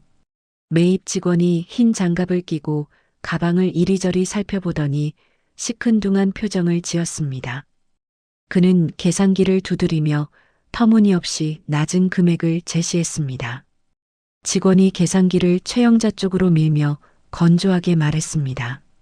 사모님, 요즘 이거 시세가 많이 떨어졌어요. 그리고 여기 밑부분에 스크래치도 있네요. 이 가격 아니면 매입 어렵습니다. 최영자가 눈을 부릅뜨며 소리쳤습니다. 뭐라고요? 아니, 내가 이걸 얼마 주고 샀는데 도둑놈들 아니야? 야, 안 팔아. 딴 데 갈 거야. 직원이 어깨를 으쓱하며 대꾸했습니다. 그러세요. 어차피 다른 데 가셔도 이 가격 못 받으실걸요? 급전 필요해 보이시는데 그냥 파시죠. 최영자는 분해서 손을 부들부들 떨었지만 결국 체념한 듯 고개를 떨구었습니다. 당장 카드값 막을 돈조차 없었기 때문입니다. 그녀는 헐값에 넘긴 돈을 쥐고 매장을 나오며 땅을 치고 통곡하고 싶었습니다. 반면 김지은에게는 인생 최고의 순간이 찾아왔습니다. 며칠 후 회사 대강당에서는 전사 직원이 모인 가운데 승진 발령식이 열렸습니다. 단상 위에 오른 김지은의 이름이 호명되자 우레와 같은 박수가 쏟아졌습니다. 그녀가 기획한 해외 마케팅 프로젝트가 대성공을 거두어 창사 이래 최연소 팀장으로 승진한 것이었습니다. 사장이 직접 김지은에게 임명장을 수여하며 격려했습니다. 김 팀장, 이번 프로젝트 정말 훌륭했어. 우리 회사의 미래가 자네 손에 달렸네. 앞으로도 잘 부탁해. 김지은이 상기된 얼굴로 씩씩하게 대답했습니다. 감사합니다, 사장님. 실망시켜드리지 않도록 최선을 다하겠습니다. 꽃다발을 하나를 안고 내려오는 김지은의 얼굴에는 자신감이 넘쳐 흘렀습니다. 퇴근길 회사 앞에는 검은색 세단이 대기하고 있었습니다. 한명숙이 뒷좌석 창문을 내리고 환하게 웃으며 손을 흔들었습니다. 한명숙이 차 문을 열어주며 반갑게 맞이했습니다. 우리 딸 승진 축하해. 오늘 엄마가 거하게 쏠 테니까 어서 타. 김지은이 차에 오르며 행복한 표정으로 말했습니다. 엄마, 나 진짜 꿈만 같아. 팀장이라니. 다 엄마 덕분이야. 차가 도착한 곳은 바로 그 호텔이었습니다. 상견례 날 모욕을 당했던 그 한정식 집이었죠. 하지만 이번에는 상황이 완전히 달랐습니다. 입구에 들어서자마자 총지배인이 달려나와 90도로 허리를 굽혀 인사했습니다. 총지배인이 공손하게 안내하며 말했습니다. 회장님 오셨습니까? 따님 승진 정말 축하드립니다. 전망 제일 좋은 VIP 룸으로 준비했습니다. 직원들이 일사불란하게 움직이며 두 모녀를 에스코트했습니다. 김지은은 달라진 대우에 어리둥절하면서도 당당하게 걷는 엄마의 뒷모습을 보며 묘한 쾌감을 느꼈습니다. 가장 비싼 코스 요리가 상다리가 부러지게 차려졌습니다. 한명숙은 와인 잔을 들고 김지은과 건배를 했습니다. 한명숙이 따뜻한 눈빛으로 김지은을 바라보며 말했습니다. 지은아, 그동안 엄마가 너무 꽁꽁 숨기고 살았지? 네가 혹시라도 돈맛을 알고 나태해질까봐 걱정했었어. 그런데 이제 보니 엄마 걱정이 기우였구나. 한명숙은 가방에서 통장 하나를 꺼내 김지은에게 건넸습니다. 김지은이 통장을 열어보더니 입을 다물지 못했습니다. 그곳에는 영이 셀 수 없이 많이 찍힌 잔액이 인쇄되어 있었습니다. 김지은이 떨리는 목소리로 물었습니다. 엄마, 이게 다 뭐야? 이 돈이 다 어디서 났어? 한명숙이 빙그레 웃으며 대답했습니다. 네가 시집갈 때 비상금으로 주려고 모은 거야.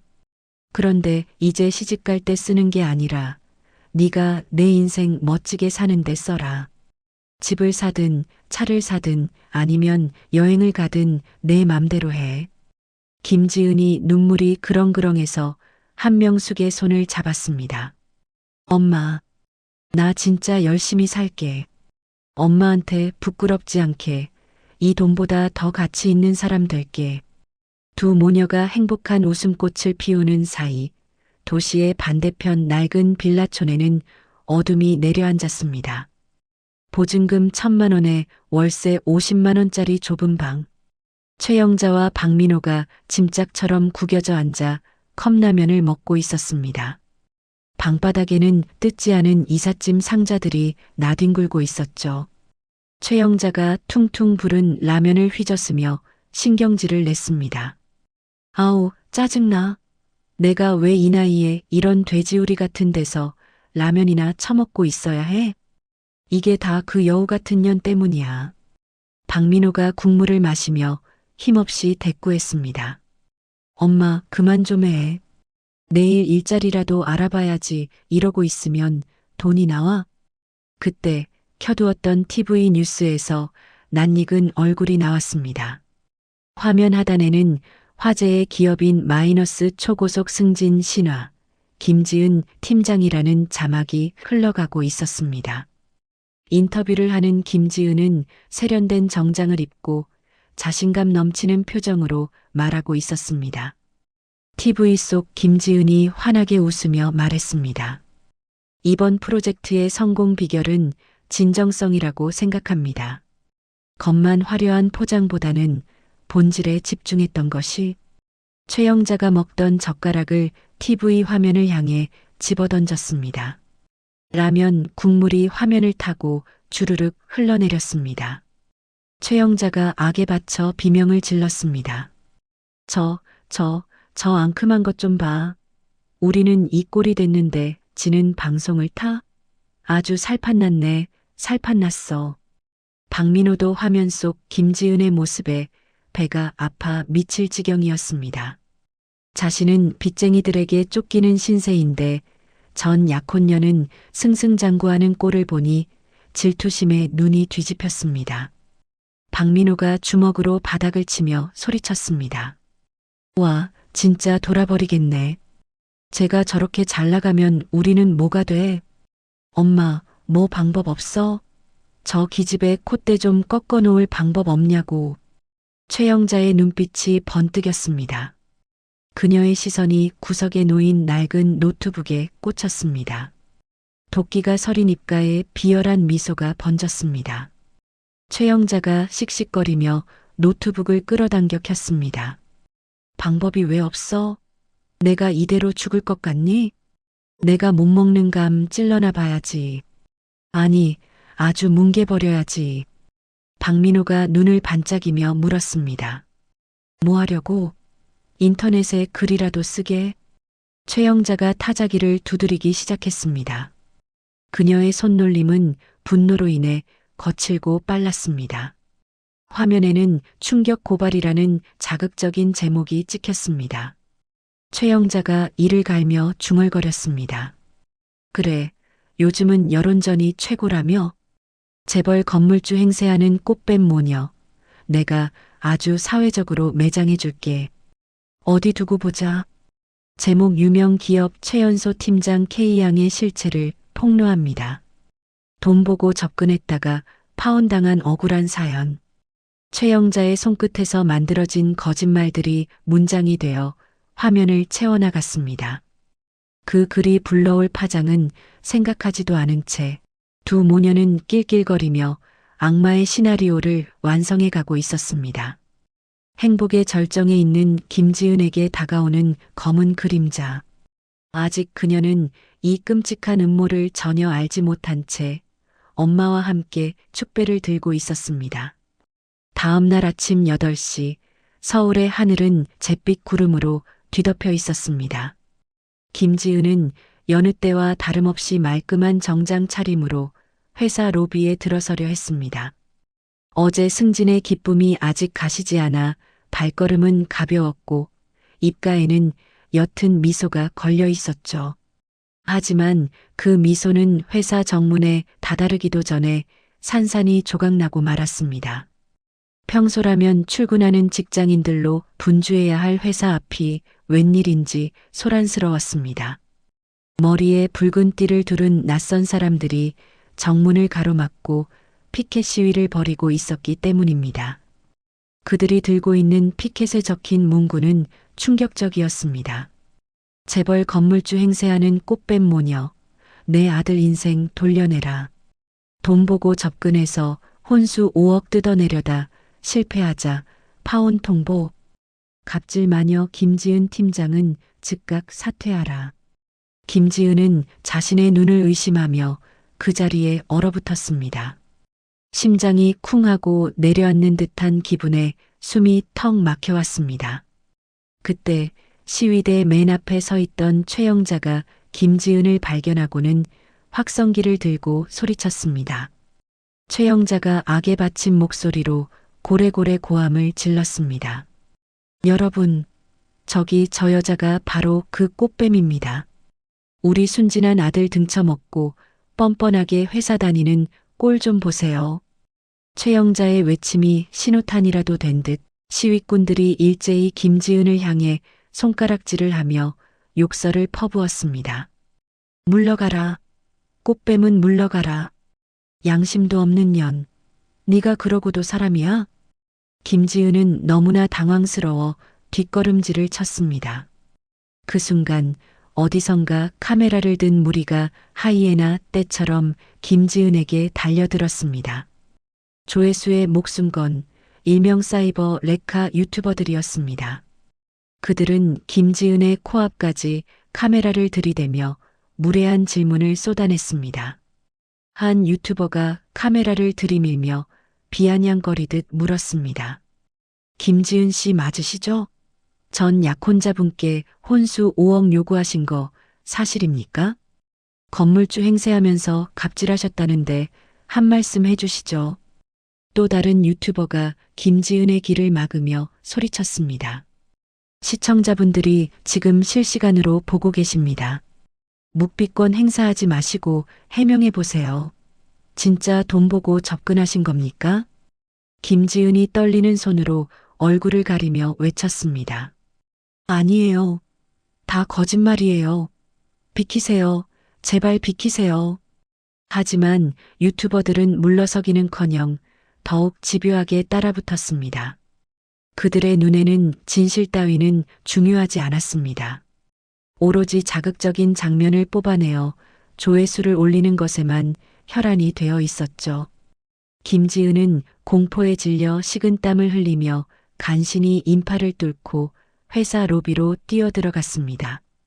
로비에 들어섰지만 상황은 나아지지 않았습니다. 출근하던 동료 직원들이 삼삼오오 모여 수군거리고 있었습니다.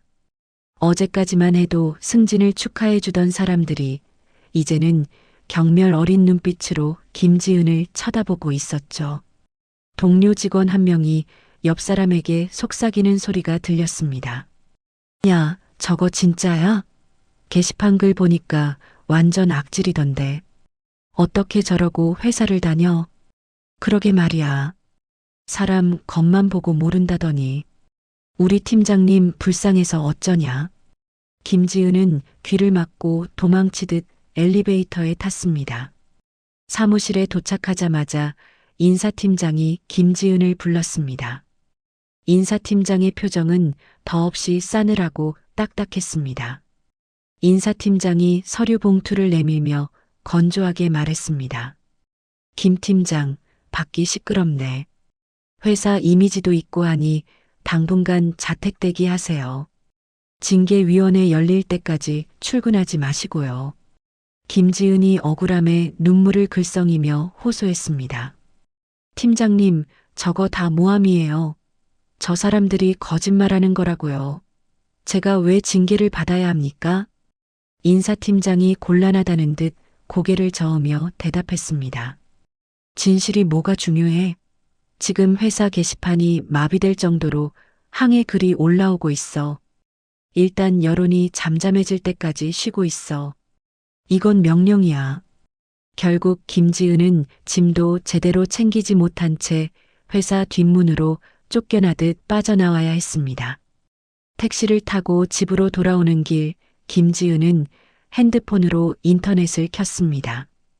실시간 검색어 순위에 자신의 이름과 회사 이름이 오르내리고 있었습니다. 최영자가 올린 글은 조회수 100만을 넘기며 각종 커뮤니티로 퍼져나가고 있었죠. 댓글창은 차마 눈뜨고 볼 수 없을 만큼 참담했습니다. 와, 관상은 과학이라더니 얼굴 보니까 딱 꽃뱀상이네. 저런 여자는 사회에서 매장시켜야 함. 신상 털어서 아예 못 살게 만들어야 한다. 건물주 엄마, 웃기고 있네. 사기꾼 집안이구만. 김지은은 핸드폰을 끄고 무릎에 얼굴을 묻은 채 오열했습니다. 세상 모든 사람들이 자신을 향해 돌을 던지는 것만 같았습니다. 그 시각 한명숙의 상황도 좋지 않았습니다.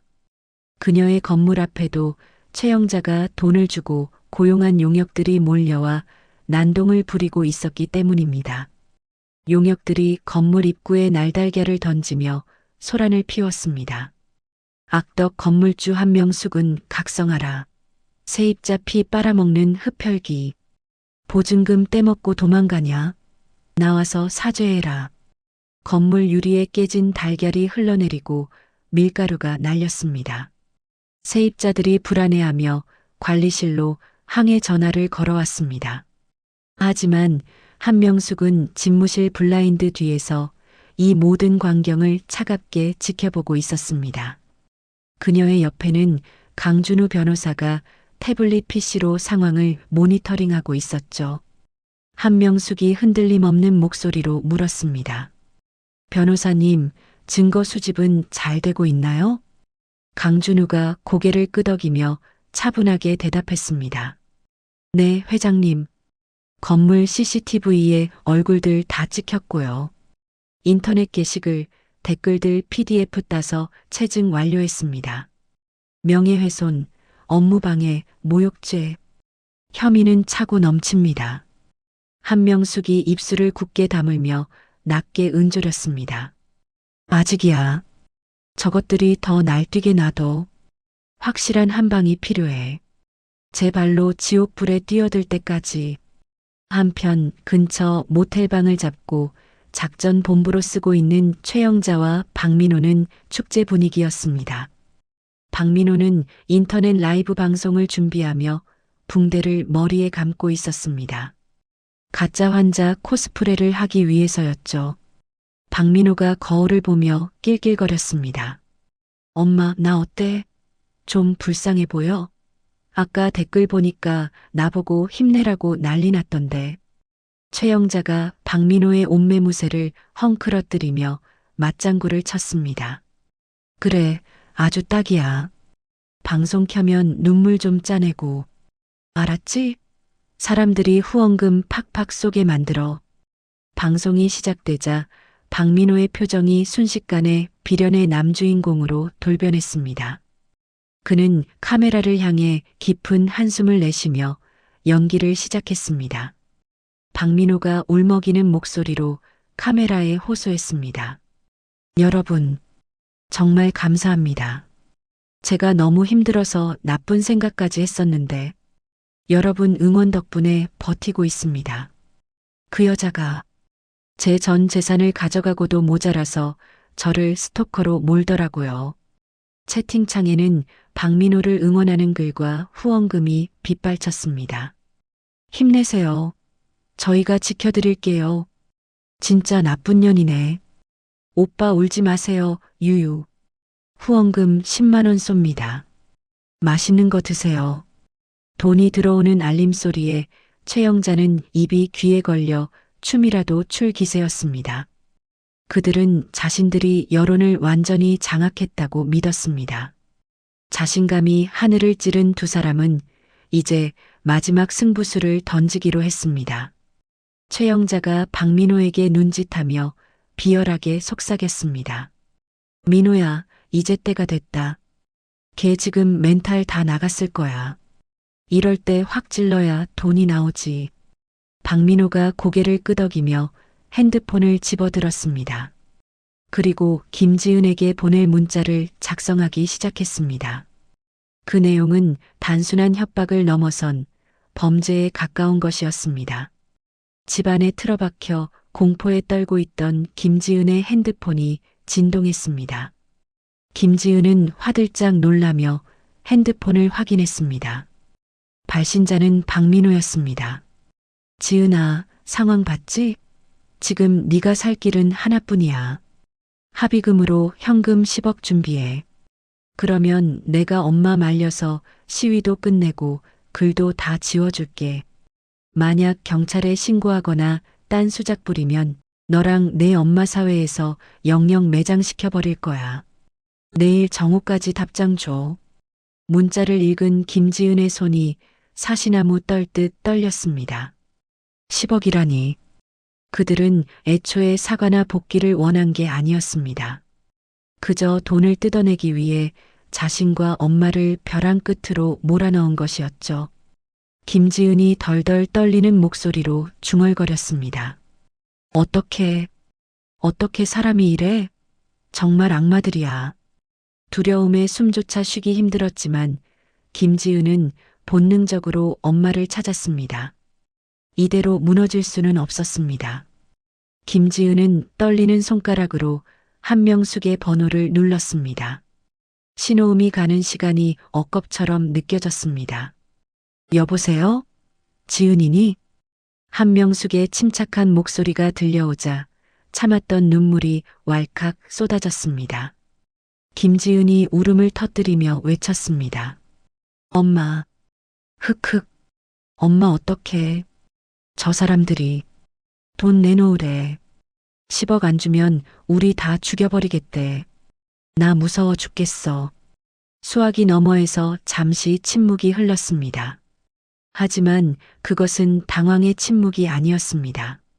한명숙이 기다리고 기다리던 순간이 온 것에 대한 폭풍전야의 고요함이었죠. 한명숙이 낮지만 힘있는 목소리로 말했습니다. 울지 마라, 지은아. 뚝 그쳐. 김지은이 훌쩍거리며 물었습니다. 엄마. 한명숙의 입가에 서늘한 미소가 번졌습니다. 그녀는 책상 위에 놓인 녹음기를 끄며 확신에 찬 어조로 말했습니다. 한명숙이 단호하게 선언했습니다. 드디어 걸려들었구나. 그 문자 절대 지우지 말고 캡처해놔. 엄마가 기다리던 게 바로 그거야. 김지은이 어리둥절하여 되물었습니다. 그게 무슨 말이야? 기다렸다니? 한명숙이 강준우 변호사에게 눈짓을 보내며 통화를 이어갔습니다. 공갈 협박, 그것도 10억이나 요구했으니 이건 특수공갈 미수야. 이제 명예훼손 따위랑은 차원이 다른 죄가 되는 거지. 놈들이 제 무덤을 아주 깊게 팠어. 강준우가 고개를 끄덕이며 경찰서장에게 전화를 걸 준비를 했습니다. 한명숙은 딸을 안심시키며 마지막 지시를 내렸습니다. 한명숙이 부드럽지만 강한 어조로 말했습니다. 지은아, 이제 숨어 있을 필요 없다. 눈물 닦고 일어나. 내일 아침 네가 직접 저놈들 가면을 벗겨버리러 가자. 엄마랑 도연이가 다 준비해놨다. 김지은은 엄마의 목소리에서 느껴지는 엄청난 에너지에 저절로 눈물을 닦았습니다. 두려움은 어느새 사라지고 가슴 깊은 곳에서 뜨거운 용기가 솟아올랐습니다. 김지은이 주먹을 꽉 쥐며 대답했습니다. 응, 엄마. 나 할 수 있어. 저 사람들 절대 용서 안 해. 창밖에는 여전히 비가 내리고 있었지만 김지은의 눈빛은 비개인 뒤에 하늘처럼 맑고 또렷하게 빛났습니다. 반격의 시간은 다가오고 있었고 덫에 걸린 짐승들은 자신들의 최후를 모른 채 샴페인을 터뜨리고 있었습니다. 내일 모든 진실이 세상에 드러날 것입니다. 다음 날 오후 2시 하늘은 여전히 잔뜩 흐린 채 금방이라도 비를 쏟아낼 듯 무거웠습니다. 김지은의 회사 앞은 최영자가 고용한 시위대와 구경꾼들 그리고 유튜버들로 인산인해를 이루고 있었습니다. 그들은 마치 축제라도 벌어진 것처럼 꽹과리를 치고 확성기를 틀어대며 소란을 피웠습니다. 최영자는 돗자리를 깔고 앉아 컵라면을 먹으며 지나가는 사람들에게 김지은을 욕하는 전단지를 나눠주고 있었습니다. 최영자가 전단지를 흔들며 목청을 높였습니다. 아이고, 내 팔자야. 꽃뱀한테 물려서 집안이 풍비박산 났어요. 여러분, 저 좀 도와주세요. 박민호는 옆에서 붕대를 고쳐 매며 핸드폰으로 라이브 방송 댓글을 확인하고 있었습니다. 그의 입가에는 감출 수 없는 미소가 번져 있었습니다. 아마도 지은이 겁을 먹고 돈을 보낼 거라 확신하고 있는 모양이었습니다. 박민호가 킬킬거리며 최영자에게 속삭였습니다. 엄마, 조금만 더 버티면 돼. 걔 지금 쫄아서 연락 올 때가 됐는데 10억 들어오면 뭐부터 살까? 최영자가 김칫국을 마시며 맞장구를 쳤습니다. 일단 강남 아파트부터 다시 구해야지. 그리고 내 명품 가방들 다시 다 사올 거야. 아우, 생각만 해도 신나네. 그때였습니다. 군중들 사이로 웅성거리는 소리가 파도처럼 밀려오기 시작했습니다. 도로 한복판에 대형 트럭 한 대가 멈춰서더니 트럭 짐칸에 설치된 거대한 LED 스크린이 서서히 올라갔기 때문입니다. 트럭 옆으로는 검은색 밴 여러 대가 동시에 도착했습니다. 밴의 문이 열리고 수십 명의 경호원들이 내려 길을 만들었습니다. 그리고 그 길 끝에서 김지은이 모습을 드러냈습니다. 그녀는 더 이상 숨어서 우는 나약한 피해자가 아니었습니다. 순백의 정장을 입고 당당하게 고개를 든 그녀의 모습은 마치 전장에 나가는 장수와도 같았습니다. 그녀의 양옆에는 한명숙과 강도연이 든든하게 호위하고 있었습니다. 최영자가 먹던 컵라면을 내려놓고 벌떡 일어났습니다. 어머, 쟤 미쳤나 봐. 여기가 어디라고 기어나와? 아, 김지은, 돈 가져왔어? 박민호도 카메라를 김지은 쪽으로 돌리며 소리쳤습니다. 여러분, 저기 뻔뻔한 꽃뱀이 나타났습니다. 저 얼굴 좀 보세요. 반성의 기미가 하나도 없잖아요. 유튜버들이 벌떼처럼 김지은에게 달려들었지만 경호원들이 단단한 벽을 만들어 접근을 막았습니다. 김지은은 시위대 한가운데 설치된 간이 무대 위로 올라갔습니다. 수많은 카메라 플래시가 터지고 사람들의 시선이 김지은의 입에 집중되었습니다. 김지은이 마이크를 잡고 또렷한 목소리로 말했습니다. 안녕하십니까? 김지은입니다. 저는 오늘 이 자리에서 저와 저희 어머니를 향한 추악한 거짓말들의 가면을 벗기려 합니다. 최영자가 콧방귀를 뀌며 소리 질렀습니다. 거짓말은 네가 하고 있겠지. 어디서 피해자 코스프레야? 돈 내놓으라니까 헛소리하고 있어. 김지은은 최영자의 야유에도 눈 하나 깜짝하지 않았습니다. 그녀는 뒤에 있는 대형 스크린을 손으로 가리켰습니다. 저들이 저를 꽃뱀이라고 매도하며 제가 혼수 5억을 요구했다고 주장했죠? 자, 여기 그날의 진실이 있습니다. 강도연이 신호를 보내자 대형 스크린이 환하게 켜졌습니다. 화면에는 영상은 없었지만 날짜와 시간이 찍힌 녹음 파일 재생 화면이 떴습니다. 스피커를 통해 잡음 하나 없는 깨끗한 음성이 광장에 울려 퍼지기 시작했습니다. 녹음 내용. 일단 우리 민호가 살고 있는 강남 아파트. 그거 전세금 반은 해오셔야죠? 예단비는 현금으로 5억 준비하세요. 우리 민호 차도 바꿀 때 됐으니. 돈이 없으면 몸으로 때워야지. 시집 오면 매일 아침 우리 집에 와서 아침상 차리고 청소부터 해라. 최영자의 목소리였습니다. 토씨 하나 틀리지 않고 생생하게 녹음된 그날의 막말들이 수백 명의 군중과 수만 명의 라이브 시청자들의 귀에 꽂혔습니다. 시끄럽던 광장이 순식간에 찬물을 끼얹은 듯 조용해졌습니다. 사람들의 웅성거림이 시작되었습니다. 뭐야? 저거 저 아줌마 목소리 아니야? 와, 대박. 5억을 요구한 게 며느리가 아니라 시어머니였어? 몸으로 때우라니 저게 사람이야? 최영자의 얼굴이 사색이 되어 파르르 떨렸습니다. 그녀는 당황하여 허공에 삿대질을 해댔습니다. 저거 조작이야. 요즘 AI로 목소리 다 만든다잖아. 저거 가짜라고. 하지만 김지은의 반격은 멈추지 않았습니다. 스크린 화면이 바뀌더니 이번에는 복잡한 표와 그래프들이 나타났습니다. 강도연이 마이크를 이어받아 설명을 시작했습니다. 그의 목소리는 차분했지만 내용은 폭탄과도 같았습니다. 강도연이 레이저 포인터로 화면을 가리키며 말했습니다. 이것은 박민호 씨가 운영하던 카페의 자금 흐름도입니다. 건물 관리비 명목으로 세입자들에게 거둔 돈이 박민호 씨 개인 유흥비와 도박 자금으로 흘러들어간 내역입니다.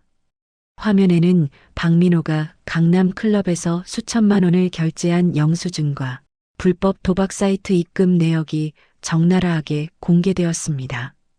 군중들 사이에서 야유가 터져나오기 시작했습니다. 저런 쓰레기가 피해자 행세를 했어? 내 아들 인생 돌려내라더니 지 아들은 도박꾼이었네. 박민호가 얼굴을 감싸쥐며 주저앉았습니다. 라이브 방송 채팅창은 욕설로 도배가 되기 시작했습니다. 꽃뱀은 너네들이었네. 와, 진짜 소름 돋는다. 연기 대상 줘야겠네. 후원금 환불해 주세요. 사기꾼들아. 강도연은 멈추지 않고 다음 화면을 띄웠습니다. 그리고 여기 최영자 씨가 공장 공금을 횡령하여 명품 가방과 보석을 구입한 장부입니다. 심지어 지금 이 시위를 위해 사채를 끌어다 쓴 내역과 댓글 조작 업체에 입금한 내역까지 전부 확보했습니다. 화면에 뜬 댓글 조작 의뢰서와 입금 내역을 보자 사람들은 경악을 금치 못했습니다. 자신들이 믿고 동조했던 여론이 전부 돈으로 만들어진 가짜였다는 사실에 배신감을 느낀 군중들은 분노했습니다. 누군가가 최영자를 향해 마시던 물병을 집어던졌습니다. 이 사기꾼 아줌마야. 어디서 거짓말을 해? 물병이 최영자의 발치에 떨어져 튀었습니다. 최영자는 돗자리 위에서 벌벌 떨며 뒷걸음질 쳤습니다. 아니야. 이거 다 모함이야. 우리 민호는 잘못 없어. 마지막으로 김지은이 다시 마이크를 잡았습니다. 그녀의 눈빛은 그 어느 때보다 매서웠습니다. 그리고 결정적인 증거가 하나 더 있습니다. 어제 저녁 박민호 씨가 저에게 보낸 문자입니다. 스크린에 박민호가 보낸 협박 문자가 대문짝만하게 띄워졌습니다. 합의금으로 현금 10억 준비해. 안 그러면 너랑 내 엄마 사회에서 영영 매장시켜버릴 거야. 그 문자를 본 순간 군중들의 분노는 정점에 달했습니다. 이건 단순한 다툼이 아니라 명백한 범죄였습니다. 여기저기서 구속해라. 쓰레기들. 이라는 고함이 터져나왔습니다. 박민호가 미친 사람처럼 소리 지르며 무대 쪽으로 달려들었습니다. 꺼줘. 저거 당장 꺼. 아니라고. 저건 그냥 홧김에 보낸 거라고. 그가 무대 위로 기어 올라와 스크린을 부수려 할 때였습니다. 대기하고 있던 경찰 사이렌 소리가 요란하게 울려 퍼졌습니다. 경찰차 여러 대가 시위 현장을 에워싸고 제복을 입은 경찰관들이 들이닥쳤습니다. 경찰 팀장이 박민호의 팔을 뒤로 꺾어 제압하며 미란다 원칙을 고지했습니다. 박민호 씨, 당신을 특수공갈 미수, 정보통신망법 위반, 업무방해 및 횡령 혐의로 긴급 체포합니다. 변호사를 선임할 수 있고 박민호가 바닥에 얼굴이 눌린 채 발버둥 쳤습니다. 이거 내가 뭘 잘못했는데. 나 피해자야. 제니가 나한테 사기친 거라고. 다른 경찰관들은 도망치려던 최영자를 붙잡았습니다. 최영자는 경찰관의 옷깃을 잡고 늘어지며 발악했습니다. 이거 내가 누군지 알아? 감히 누구 몸에 손을 대. 이거 인권 침해야. 경찰관이 단호하게 수갑을 채우며 말했습니다. 최영자 씨, 당신도 허위사실 유포에 의한 명예훼손, 모욕, 공금 횡령 혐의로 체포합니다. 얌전히 따라오세요. 철커덕. 차가운 금소금과 함께 최영자의 손목에 수갑이 채워졌습니다. 그녀가 그토록 자랑하던 명품 팔찌 대신 은색 수갑이 그녀의 몰락을 증명하고 있었죠. 군중들은 그 장면을 핸드폰으로 찍으며 환호했습니다. 한명숙은 무대 아래에서 강준우 변호사와 함께 그 모습을 지켜보고 있었습니다. 그녀의 표정은 차분했지만 눈가에는 맺힌 한을 푼 듯한 후련함이 서려 있었습니다. 한명숙이 강준우에게 조용히 말했습니다. 변호사님, 저 사람들 죄값 하나도 빠짐없이 다 치르게 해주세요. 합의는 절대 없습니다. 강준우가 고개를 숙이며 대답했습니다. 걱정 마십시오, 회장님. 대한민국 법이 얼마나 무서운지 뼈저리게 느끼게 해드리겠습니다. 경찰차에 끌려가던 박민호가 김지은을 발견하고 애원하기 시작했습니다. 그의 태도는 방금 전까지 난동을 부리던 것과는 180도 달라져 있었습니다. 박민호가 눈물 콧물을 흘리며 소리쳤습니다. 지은아, 나 좀 살려줘. 내가 잘못했어. 우리 사랑했잖아. 응. 한 번만 봐줘. 엄마가 시켜서 그런 거야. 김지은은 무대 위에서 그 모습을 싸늘하게 내려다보았습니다. 그녀의 눈에 더 이상의 미련이나 동정은 없었습니다. 김지은은 마이크를 끄고 돌아섰습니다. 김지은이 강도연을 바라보며 담담하게 말했습니다. 가자, 도연아. 더 볼 것도 없네. 강도연이 김지은의 어깨를 감싸며 고개를 끄덕였습니다. 그래. 고생했어. 이제 다 끝났어.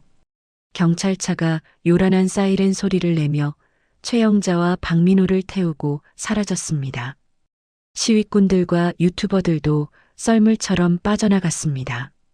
텅 빈 광장에는 찢어진 전단지와 쓰레기들만이 뒹굴고 있었습니다. 하지만 그 쓰레기들 사이로 구름 사이를 뚫고 나온 한 줄기 햇살이 비치기 시작했습니다. 한명숙이 김지은에게 다가와 따뜻하게 안아주었습니다.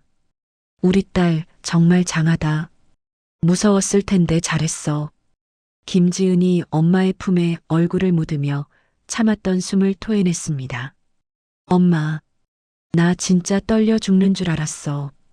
다리가 후들거려. 한명숙이 김지은의 등을 토닥이며 웃었습니다.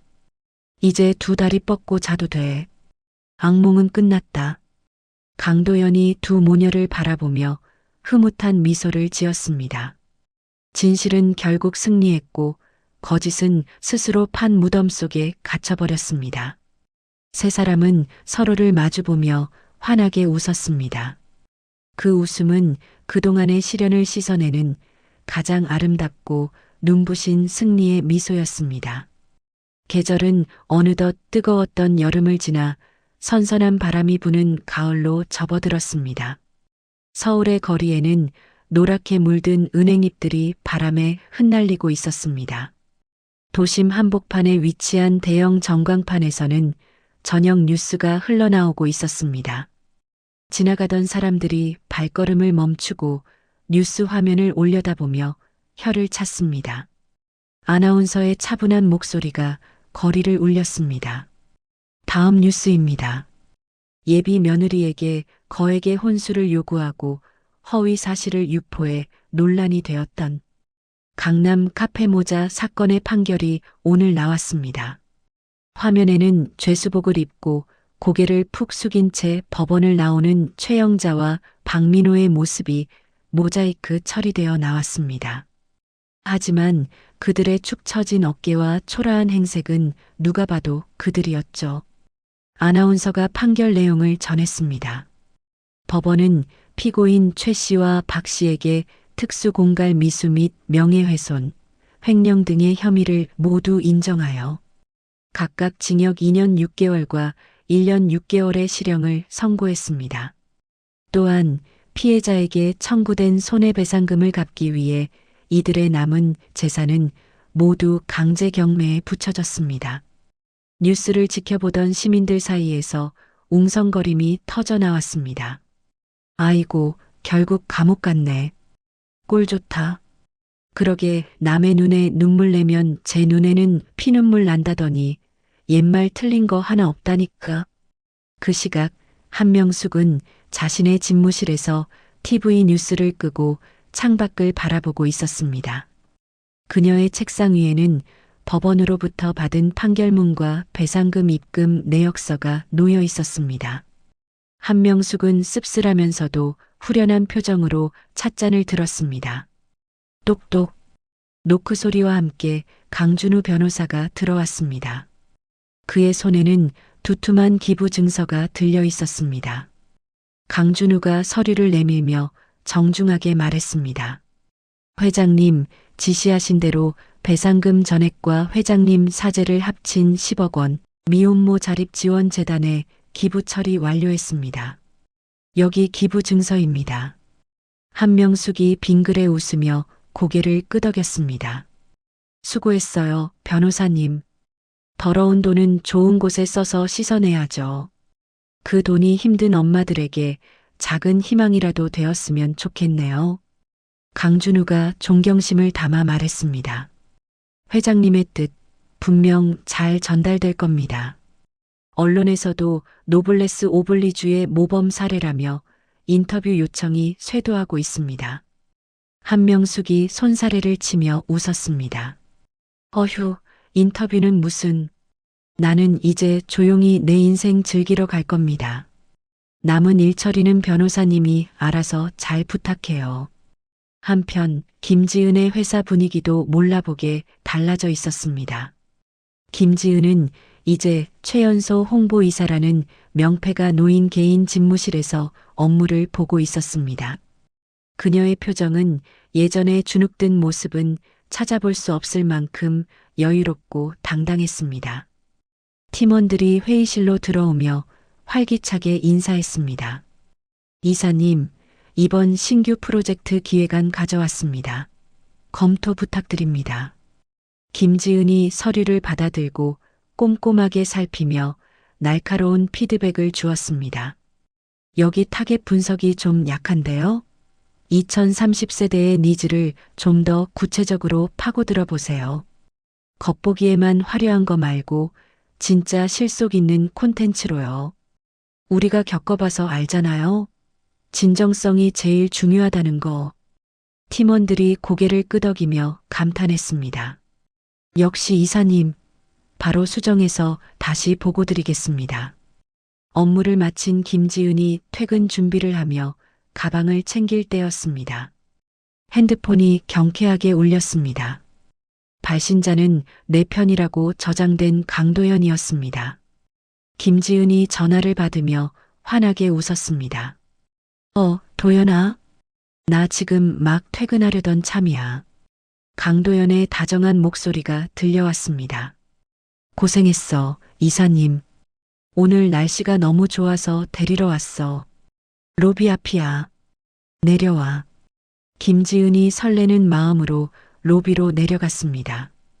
회사 앞에는 강도연이 차에 기대어 기다리고 있었습니다. 그는 김지은을 보자마자 달려와 가방을 들어주며 자연스럽게 손을 잡았습니다. 강도연이 김지은의 손을 깍지 끼며 물었습니다. 오늘 많이 힘들었지?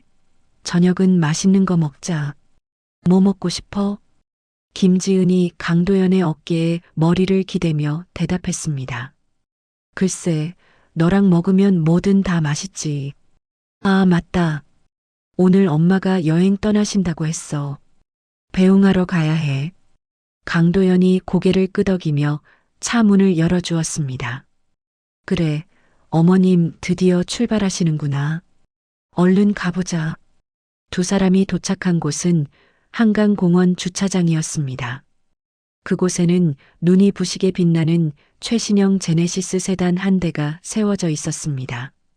한명숙이 선글라스를 끼고 트렌치코트 자락을 휘날리며 차 트렁크에 짐을 싣고 있었죠. 그 모습이 어찌나 멋진지 지나가던 사람들이 한 번씩 쳐다볼 정도였습니다. 김지은이 달려가 한명숙을 껴안았습니다. 엄마, 벌써 준비 다 했어? 짐이 왜 이렇게 많아? 한명숙이 선글라스를 살짝 내리고 김지은의 볼을 쓰다듬었습니다. 이것도 줄인 거다. 전국 일주를 하려면 이 정도는 있어야지. 우리 딸 밥 잘 챙겨 먹고 회사 일 너무 무리하지 말고. 김지은이 눈시울을 붉히며 투정을 부렸습니다. 엄마 진짜 갈 거야? 놔두고 혼자 가면 좋아? 나 심심해서 어떡해. 한명숙이 호탕하게 웃으며 김지은의 등을 찰싹 때렸습니다. 이 기집애가 다 커서 어리광은. 너한테는 이제 든든한 보디가드가 있잖니. 도연군, 우리 지은이 잘 부탁하네. 옆에 서 있던 강도연이 허리를 90도로 숙이며 씩씩하게 대답했습니다. 걱정 마십시오, 어머님. 지은이 눈에서 눈물 한 방울 안 나게 제가 잘 모시겠습니다. 편안하게 다녀오십시오. 한명숙이 흐뭇한 표정으로 두 사람을 번갈아 보았습니다. 그래, 자네만 믿고 간다. 혹시라도 싸우면 바로 나한테 연락해. 내가 당장 차 돌려서 와서 혼내줄 테니까. 한명숙은 조수석 문을 열었습니다. 그곳에는 그녀의 반려견 해피가 귀여운 고글을 쓰고 얌전히 앉아 있었습니다. 한명숙이 운전석에 올라타 시동을 걸었습니다. 부드럽지만 힘찬 엔진 소리가 가을바람을 타고 울려 퍼졌습니다. 한명숙이 창문을 내리고 손을 흔들며 외쳤습니다. 나간다. 내 인생 즐기러 가니까 찾지 마라. 너희들도 행복하게 잘 살아라. 김지은과 강도연이 손을 흔들며 배웅했습니다. 엄마, 조심히 다녀와. 사진 자주 보내고. 어머님, 운전 조심하세요. 한명숙의 차가 미끄러지듯 주차장을 빠져나가 탁 트인 도로 위로 멀어졌습니다. 그 뒷모습은 그 어느 때보다 자유롭고 경쾌해 보였습니다. 마치 오랜 족쇄를 풀고 날아오르는 새처럼 말이죠. 차가 보이지 않을 때까지 서 있던 김지은이 깊은 숨을 들이마셨습니다. 가을 저녁의 시원한 공기가 가슴속까지 상쾌하게 채워주었습니다. 강도연이 김지은을 바라보며 조심스럽게 물었습니다. 지은아, 우리 잠깐 걸을까? 두 사람은 노을이 지기 시작한 한강변을 천천히 걸었습니다. 강물은 붉은 노을빛을 받아 황금빛으로 일렁이고 있었고 저 멀리 남산 타워가 보였습니다.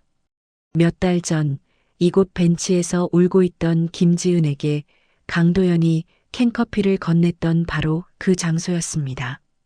김지은이 벤치를 가리키며 웃음을 터뜨렸습니다. 저기 기억나? 나 저기서 찌질하게 울고 있었잖아. 그때 네가 커피 안 줬으면 나 아마 한강물에 뛰어들었을지도 몰라. 강도연이 피식 웃으며 김지은의 손을 더 꽉 잡았습니다. 무슨 무서운 소리를. 그때 넌 울고 있어도 예뻤어. 사실 나 그때 너 보면서 다짐했었어.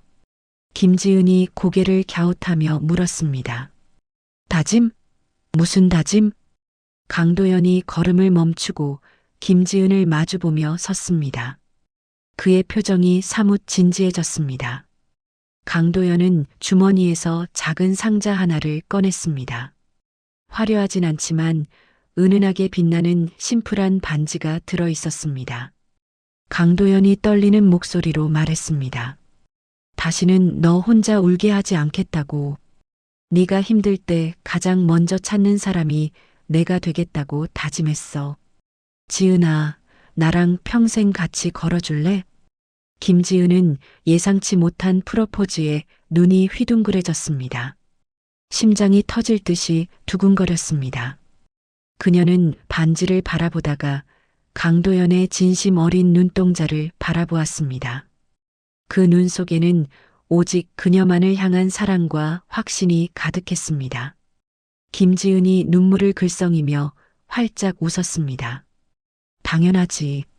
너라면 내 남은 인생 전부를 맡겨도 좋을 것 같아. 고마워, 도연아. 강도연이 환하게 웃으며 김지은의 손가락에 반지를 끼워 주었습니다. 반지는 마치 처음부터 그녀의 것이었던 것처럼 딱 맞았습니다. 강도연이 김지은을 와락 끌어안았습니다. 지나가는 사람들이 두 사람을 보며 축하의 박수를 보냈습니다. 김지은이 강도연의 품에 안겨 속삭였습니다. 사랑해.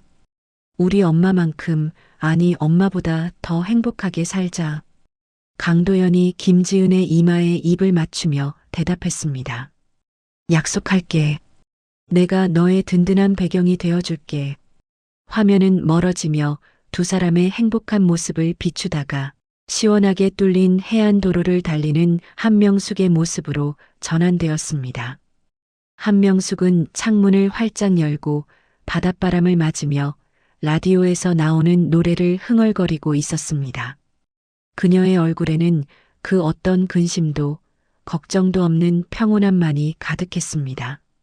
한명숙의 독백이 내레이션으로 깔렸습니다. 사람들은 겉모습만 보고 판단하곤 하죠. 좋은 차, 비싼 옷, 화려한 보석. 하지만 진짜 품격은 그런 껍데기에서 나오는 게 아닙니다. 내 소중한 사람을 지킬 줄 아는 용기, 잘못된 것을 바로잡는 결단력, 그리고 스스로 당당하게 설 줄 아는 마음. 그게 진짜 명품 아닐까요? 한명숙이 백미러를 보며 윙크를 날렸습니다. 인생, 아직 즐길 날이 더 많이 남았습니다. 여러분도 부디 껍데기보단 알맹이가 꽉 찬 인생 사시길 바랍니다.